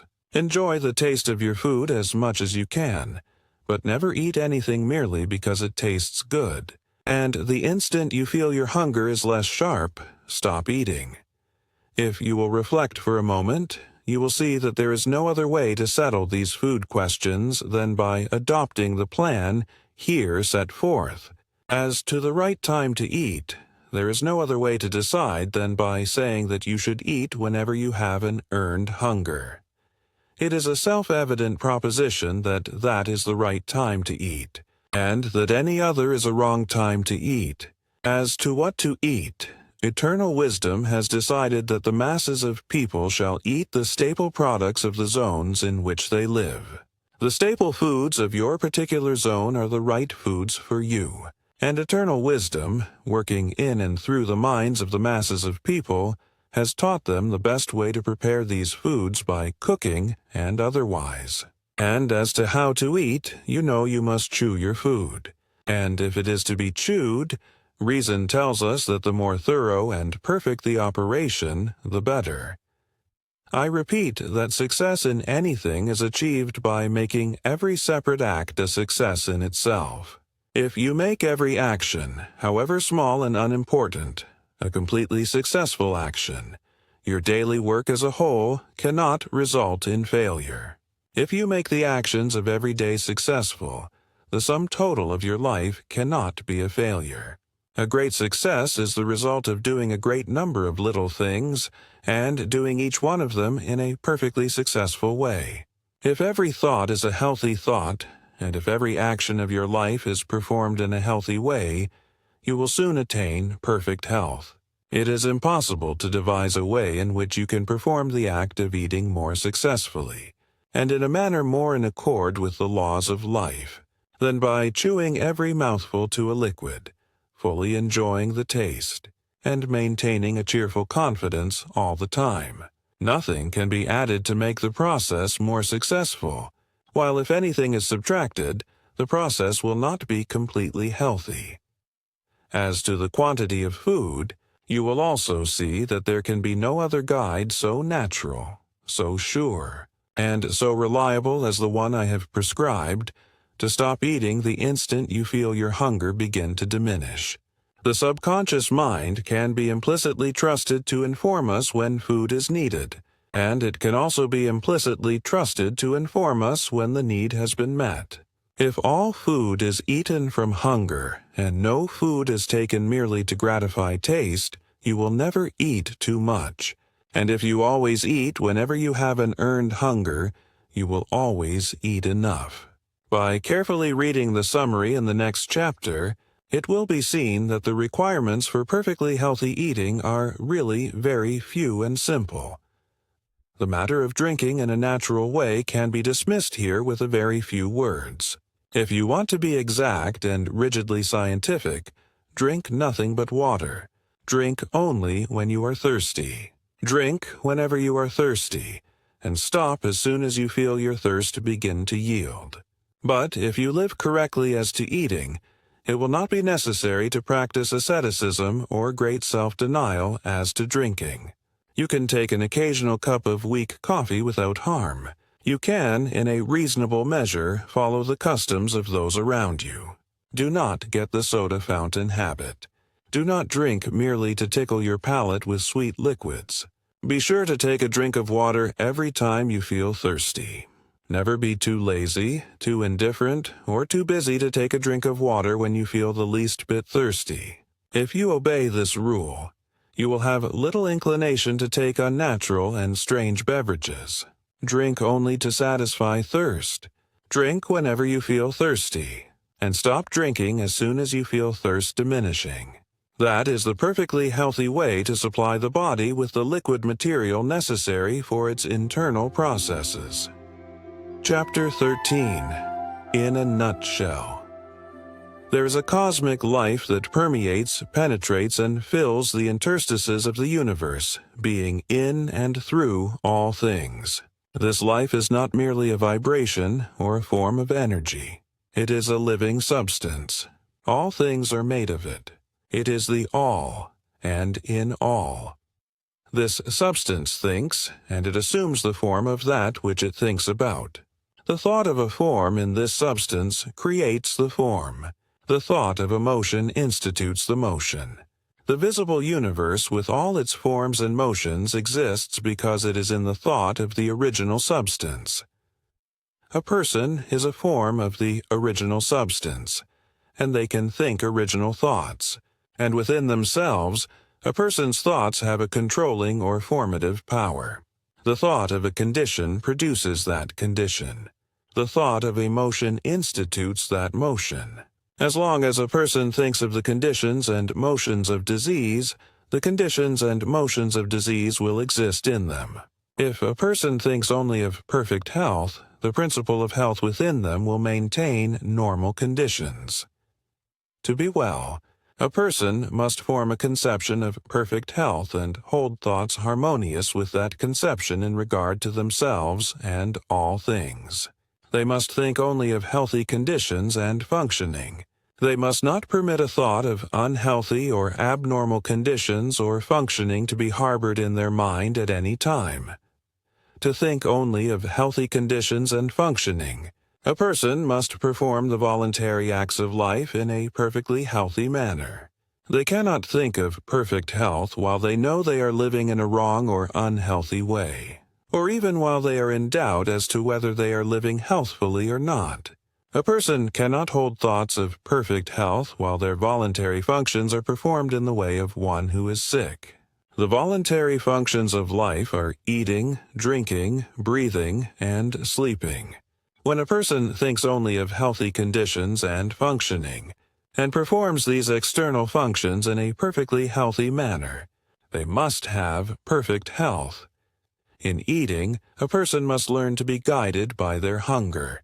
They must distinguish between hunger and appetite, and between hunger and the cravings of habit. They must never eat unless they feel an earned hunger. They must learn that genuine hunger is never present after natural sleep, and that the demand for a morning meal is purely a matter of habit and appetite, and they must not begin their day by eating in violation of natural law. They must wait until they have an earned hunger, which, in most cases, will bring their first meal at about the noon hour.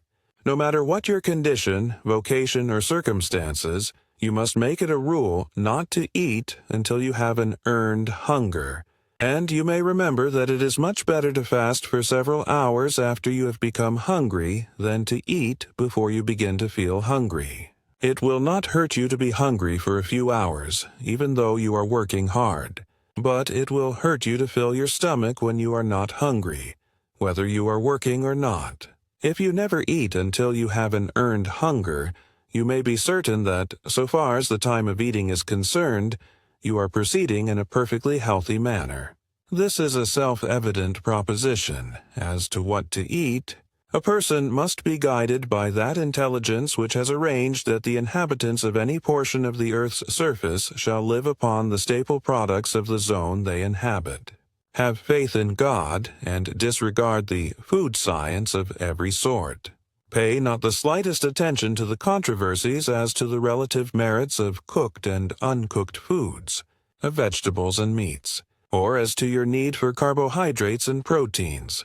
Eat only when you have an earned hunger, and then take the common foods of the masses of the zone in which you live, and have perfect confidence that the results will be good.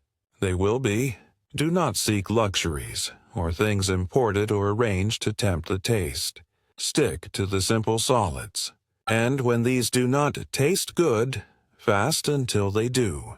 Do not seek light, easily digested, or wholesome foods. Eat what the peasants and laborers eat. Then you will be functioning in a perfectly healthy manner, as far as what to eat is concerned. I repeat, if you have no hunger or taste for simple foods, do not eat at all. Wait until hunger comes.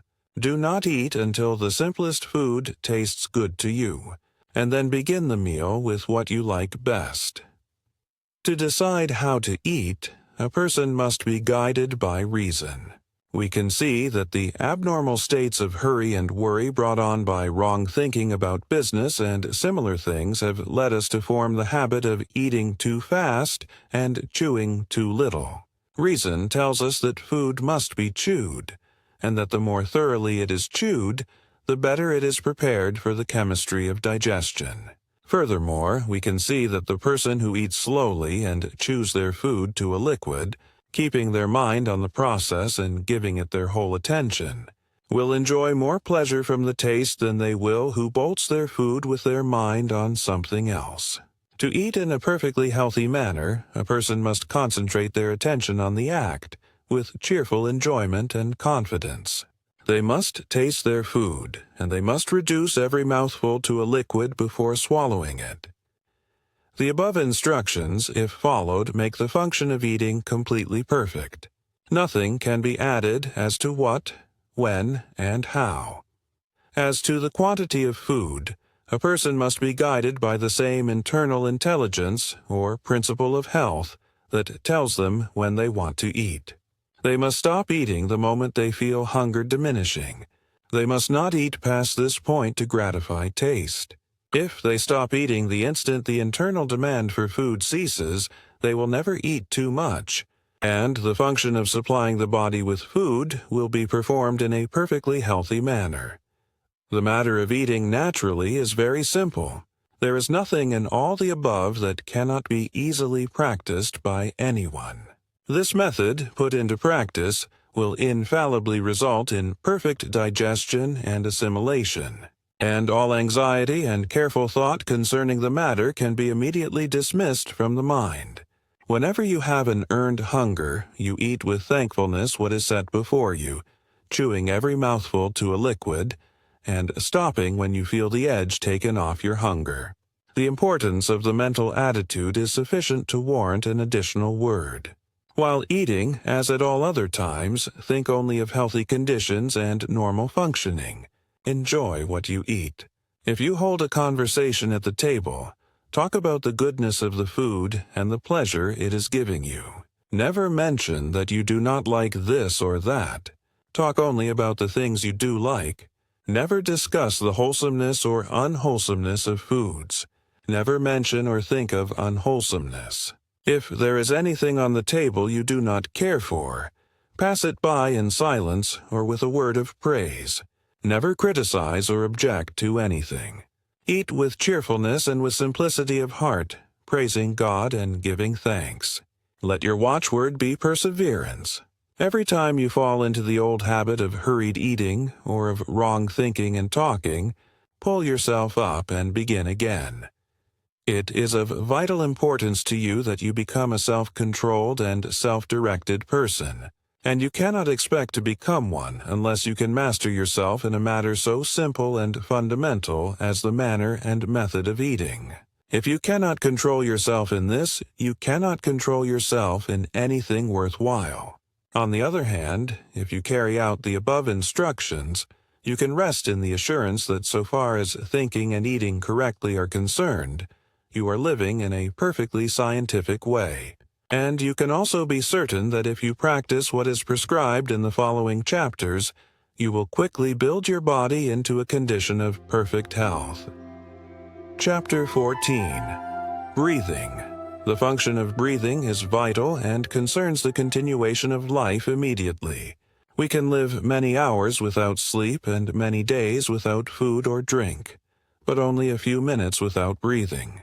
The act of breathing is involuntary, but the manner of it and the provision of the proper conditions for its healthy performance come within the scope of volition. A person will continue to breathe involuntarily, but they can voluntarily determine what they shall breathe and how deep and thorough their breathing shall be, and they can, by their own will, keep the physical mechanism in condition for the perfect performance of the function. It is essential, if you wish to breathe in a perfectly healthy way, that the physical machinery used in the act be kept in good condition. You must keep your spine moderately straight, and your chest muscles must be pliable and free in their action. You cannot breathe correctly if your shoulders are badly bowed forward and your chest is hollow and rigid. Sitting or standing at work in a slightly stooping position tends to produce a hollow chest. So does the lifting of heavy weights or of light weights. The tendency of work, of almost every sort, is to pull the shoulders forward, curve the spine, and flatten the chest. And if the chest is badly flattened, full and deep breathing becomes impossible, and perfect health is out of the question. Various gymnastic exercises have been devised to counteract the effect of stooping while at work, such as hanging by your hands from a swing or trapeze bar, or sitting in a chair with your feet under some heavy furniture and leaning back until your head touches the floor, etc. All this is well enough in its way, but very few people will follow them long enough and regularly enough to effect any real gain in the physique. The performance of health exercises of any kind is onerous and unnecessary. There is a more natural, simpler, and much better way. This better way is to hold yourself erect and breathe deeply. Let your mental conception of yourself be that you are a perfectly straight person, and whenever the matter comes to your mind, be sure to instantly expand your chest, throw your shoulders back, and straighten up. Whenever you do this, draw in your breath slowly until you fill your lungs to their utmost capacity. Take in all the air you can, and while you hold it for an instant in the lungs, throw your shoulders still further back and stretch your chest.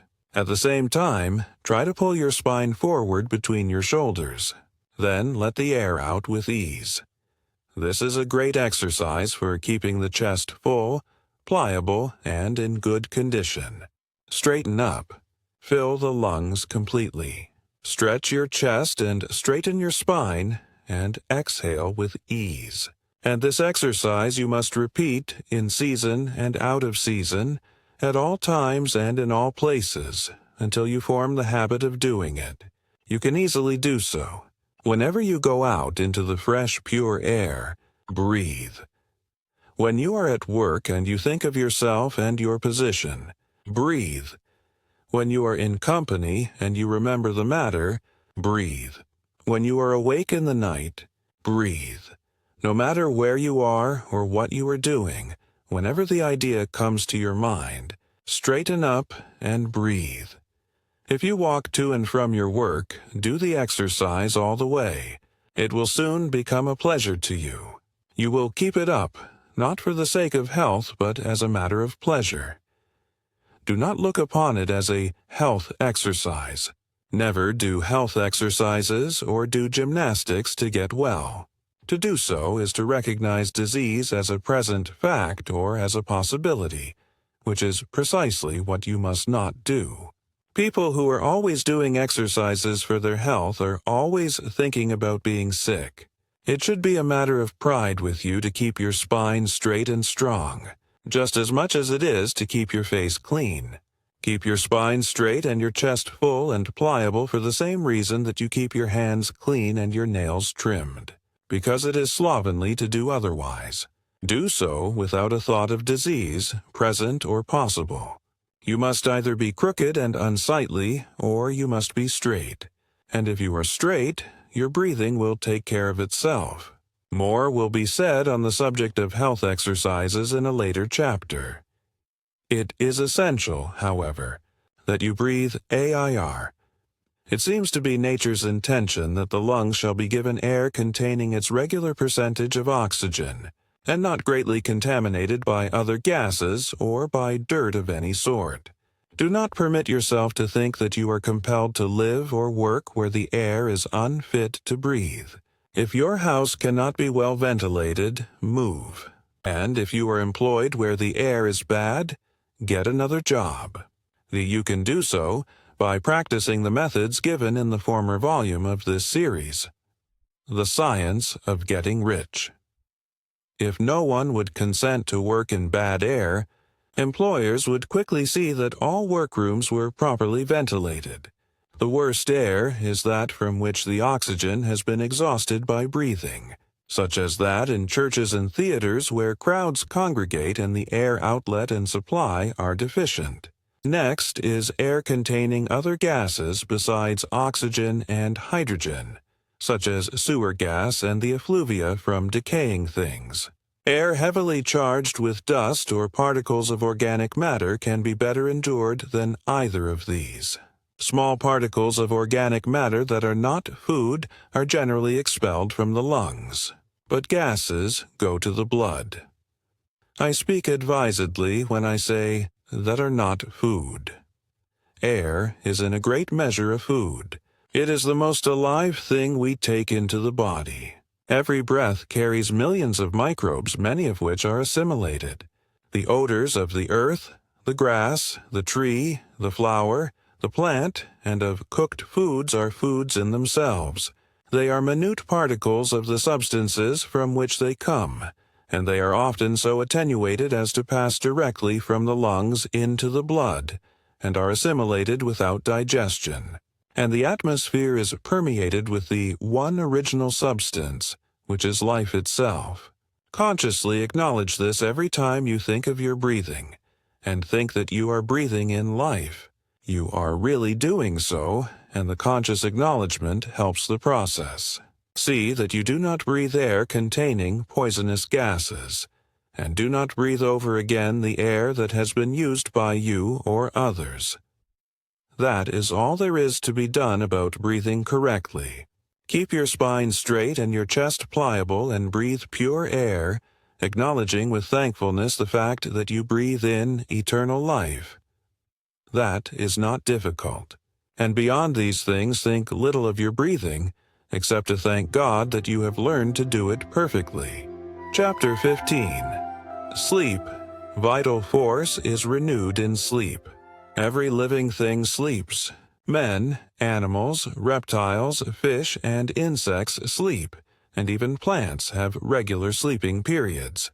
And this is because it is in sleep that we come into such contact with the principle of life in nature that our own life can be renewed. It is in sleep that a person's brain is recharged with vital energy, and the principle of health within them receives new strength. It is, therefore, of first importance that we sleep in a natural, normal, and perfectly healthy manner. In studying sleep, we notice that the breathing is much deeper and more forced and rhythmic than in the waking state. Much more air is taken in when sleeping than when awake, and this tells us that the principle of health requires great quantities of some element in the atmosphere for the process of renewal. If you want to surround sleep with natural conditions, then the first step is to see that you have an unlimited supply of fresh, pure air to breathe. Physicians have found that sleeping in the pure air of the outdoors is very effective in the treatment of lung problems. and in connection with the way of living and thinking prescribed in this book, you will find it is just as effective in curing every other kind of problem. Do not take any halfway measures in this matter of securing pure air while you sleep. Ventilate your bedroom well, so well that it will be practically the same as sleeping in the open air. Have a door or window open wide. Have one open on each side of the room if possible. If you cannot have a good draft of air through the room, have the head of your bed near to the open window, so that the outside air can come fully to your face. However cold or disagreeable the weather, have a window open and open wide, and try to have a circulation of outside air through the room. Pile on the bedding if necessary to keep yourself warm, but have an unlimited supply of fresh outside air. This is the first great requirement for healthy sleep. The brain and nerve centers cannot become fully vitalized if you sleep in dead or stagnant air. You must have the atmosphere alive, vital with the principle of life from nature. I repeat, make no compromise in this matter. Ventilate your sleeping room completely, and see that there is a circulation of outside air through it while you sleep. You are not sleeping in a perfectly healthy manner if you shut your doors and windows to your sleeping room, either in winter or summer. Have fresh air. If you are where there is no fresh air, move. If your bedroom cannot be ventilated, go to some other house. Next in importance is the mental attitude with which you go to sleep. It is good to sleep with intelligence, with purpose, knowing what you do it for. Lie down with the thought that sleep is an infallible vitalizer, and go to sleep with a confident faith that your forces will be renewed, that you will awaken full of vitality and health. Put purpose into your sleep as you do into your eating. Give the matter your attention for a few minutes while you are going to rest. Do not seek your couch with a feeling of discouragement or depression. Go there with joy to be made complete. Do not forget the exercise of gratitude as you go to sleep. Before you close your eyes, give thanks to God that He has shown you the way to perfect health, and go to sleep with this thankful thought in your mind. A thankful prayer at bedtime is a very good thing. It puts the principle of health within you into communication with its source, from which it must receive new power while you are in the silence of unconsciousness. You can see that the requirements for a perfectly healthy sleep are not difficult. First, to provide to breathe pure outside air while you sleep. And second, to put the inner into touch with the living substance by a few minutes of thankful meditation at bedtime. Observe these requirements, go to sleep in a thankful and confident frame of mind, and all will be well. If you are sleepless, do not let it worry you. While you are awake, form your conception of health. Meditate with thankfulness on the abundant life that is yours. Breathe and feel perfectly secure that you will go to sleep in due time. And you will. Sleeplessness, like every other ailment, must yield to the principle of health, awakened to full constructive activity by the course of thought and action here described. The reader will now understand that it is not at all burdensome or disagreeable to perform the voluntary functions of life in a perfectly healthy manner. The perfectly healthy way is the easiest, simplest, most natural, and most pleasant way. The cultivation of health is not a work of art, difficulty, or strenuous labor. You have only to lay aside artificial observances of every kind and eat, drink, breathe, and sleep in the most natural and delightful manner. And if you do this, thinking health and health only, you will certainly be well. Chapter 16. Supplementary Instructions. To form a conception of health, you must think of the way you would live and work if you were perfectly well and very strong. Imagine yourself doing things in the manner of a person who is perfectly well and very strong until you have a fairly good conception of what you would be like if you were well.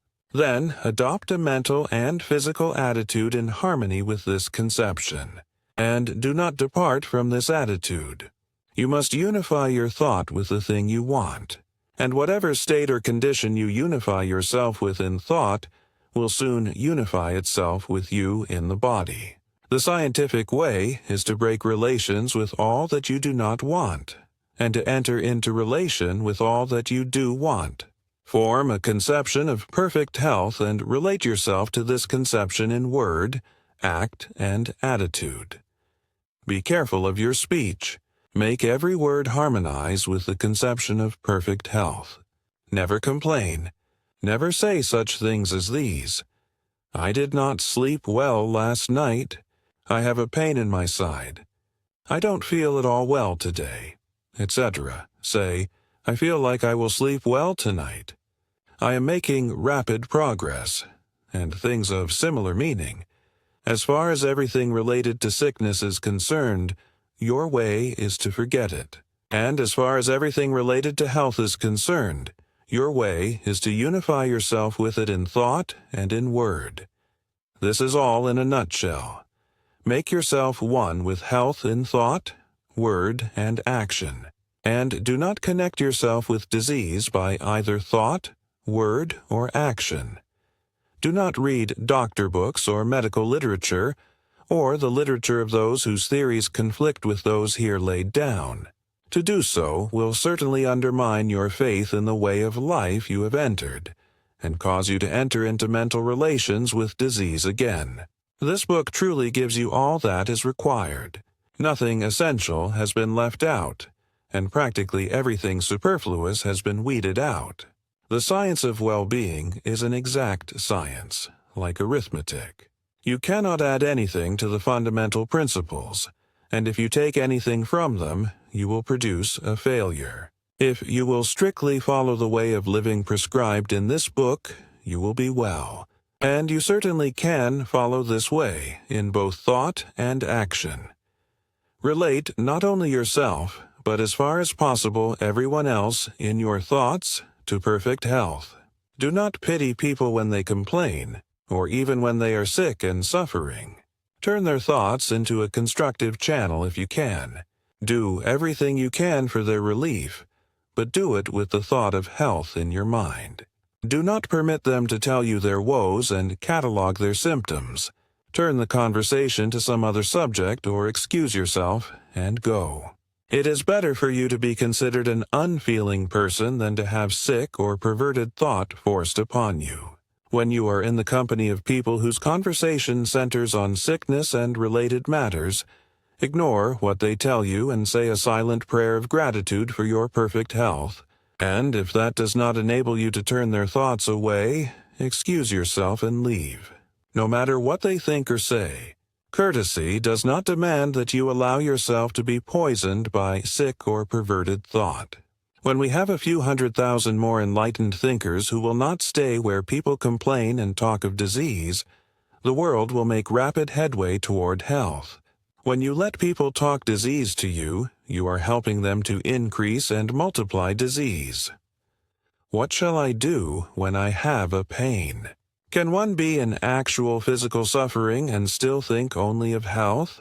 Yes, do not resist the pain. Acknowledge that it is a good thing. Pain is caused by an effort of the principle of health to overcome some unnatural condition. This you must know and feel. When you have a pain, think that a healing process is going on in the affected part and help and cooperate with it mentally.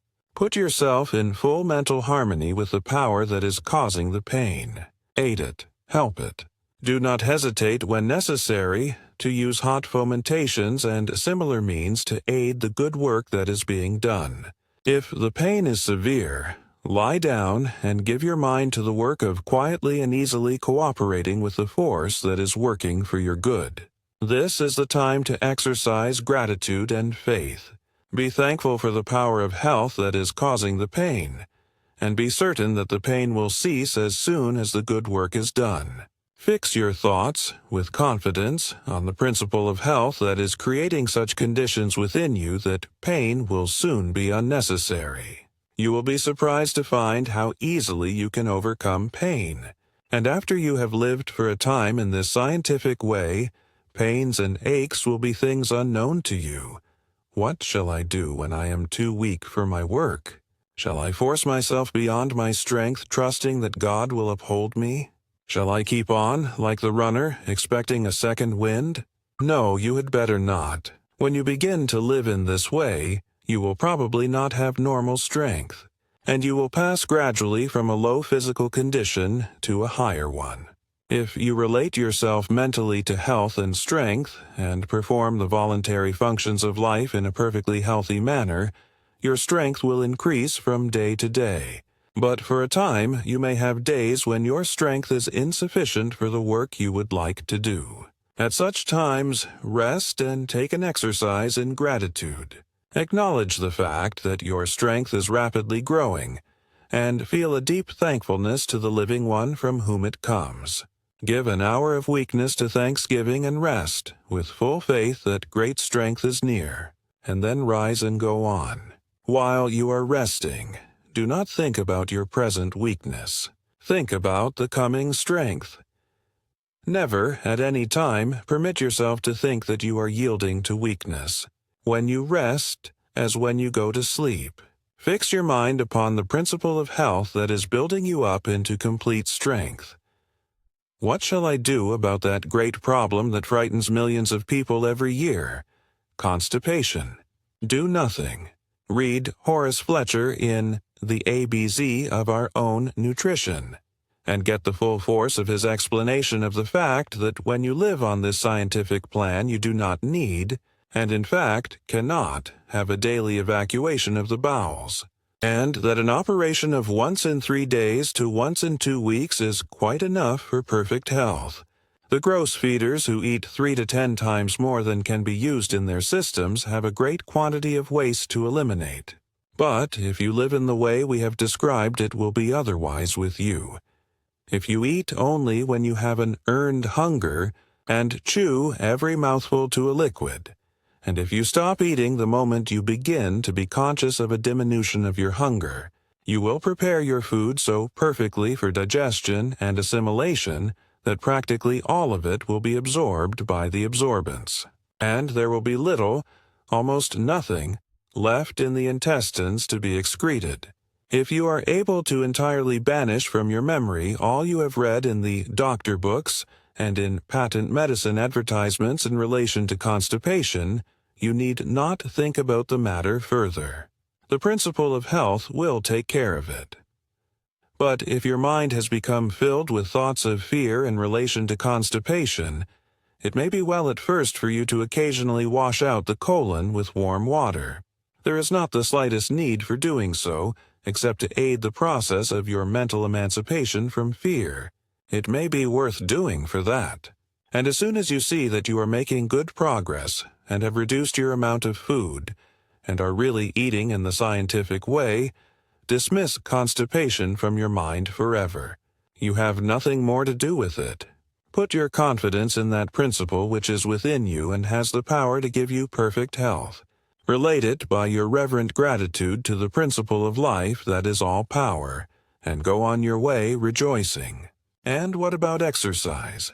Everyone is better for a little general use of the muscles every day, and the best way to get it is to engage in some form of play or amusement. Get your exercise naturally, as recreation, not as a forced maneuver for health alone. Ride a horse or a bicycle. Play tennis or bowls, or throw a ball. Have some hobby, such as gardening, at which you can spend an hour daily with pleasure and profit. There are 1,000 ways of getting sufficient exercise to keep your body pliable and your circulation good, and yet not fall into the rut of exercising for your health. Exercise for fun or for profit. Exercise because you are too healthy to sit still, and not because you want to be healthy or to keep so. Are long, continued fasts necessary? Seldom, if ever. The principle of health does not usually require 20, 30, or 40 days to get ready for action. Under normal conditions, hunger will come in a much shorter time. In most long fasts, the reason hunger does not come sooner is that it has been inhibited by the patient themselves. They begin the fast with the fear, if not really the hope, that many days will pass before hunger comes. The literature they have read on the subject has prepared them to expect a long fast, and they are grimly determined to see it through, whatever the time may be. And the subconscious mind, under the influence of a powerful, positive suggestion, suspends hunger. When, for any reason, nature takes away your hunger, go on cheerfully with your regular work, and do not eat until she brings it back. It matters not if it is 2, 3, 10 days or more. You may be perfectly sure that when the time to eat comes, you will be hungry. And if you are cheerfully confident and hold to your faith in health, you will suffer no weakness or discomfort caused by the abstinence. When you are not hungry, you will feel stronger, happier, and more comfortable if you do not eat than you will if you do, no matter how long the fast. And if you live in the scientific way described in this book, you will never have to take long fasts.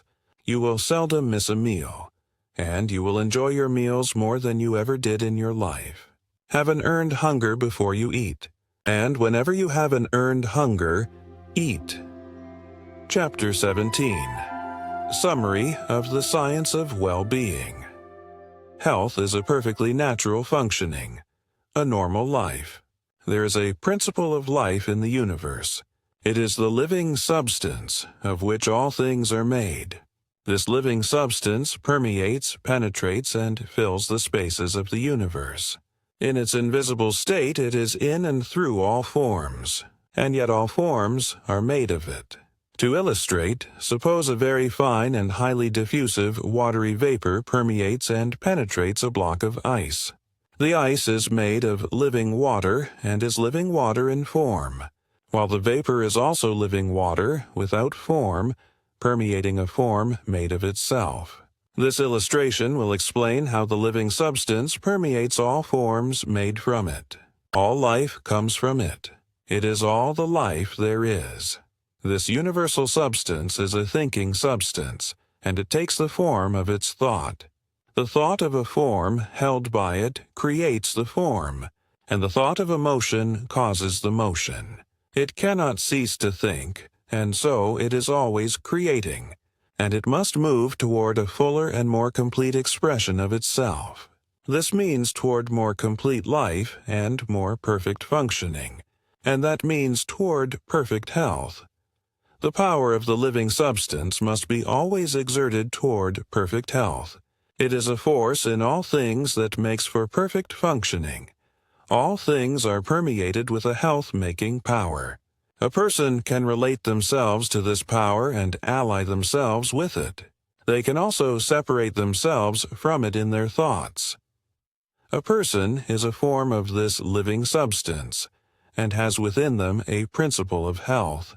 This principle of health, when in full constructive activity, causes all the involuntary functions of a person's body to be performed perfectly.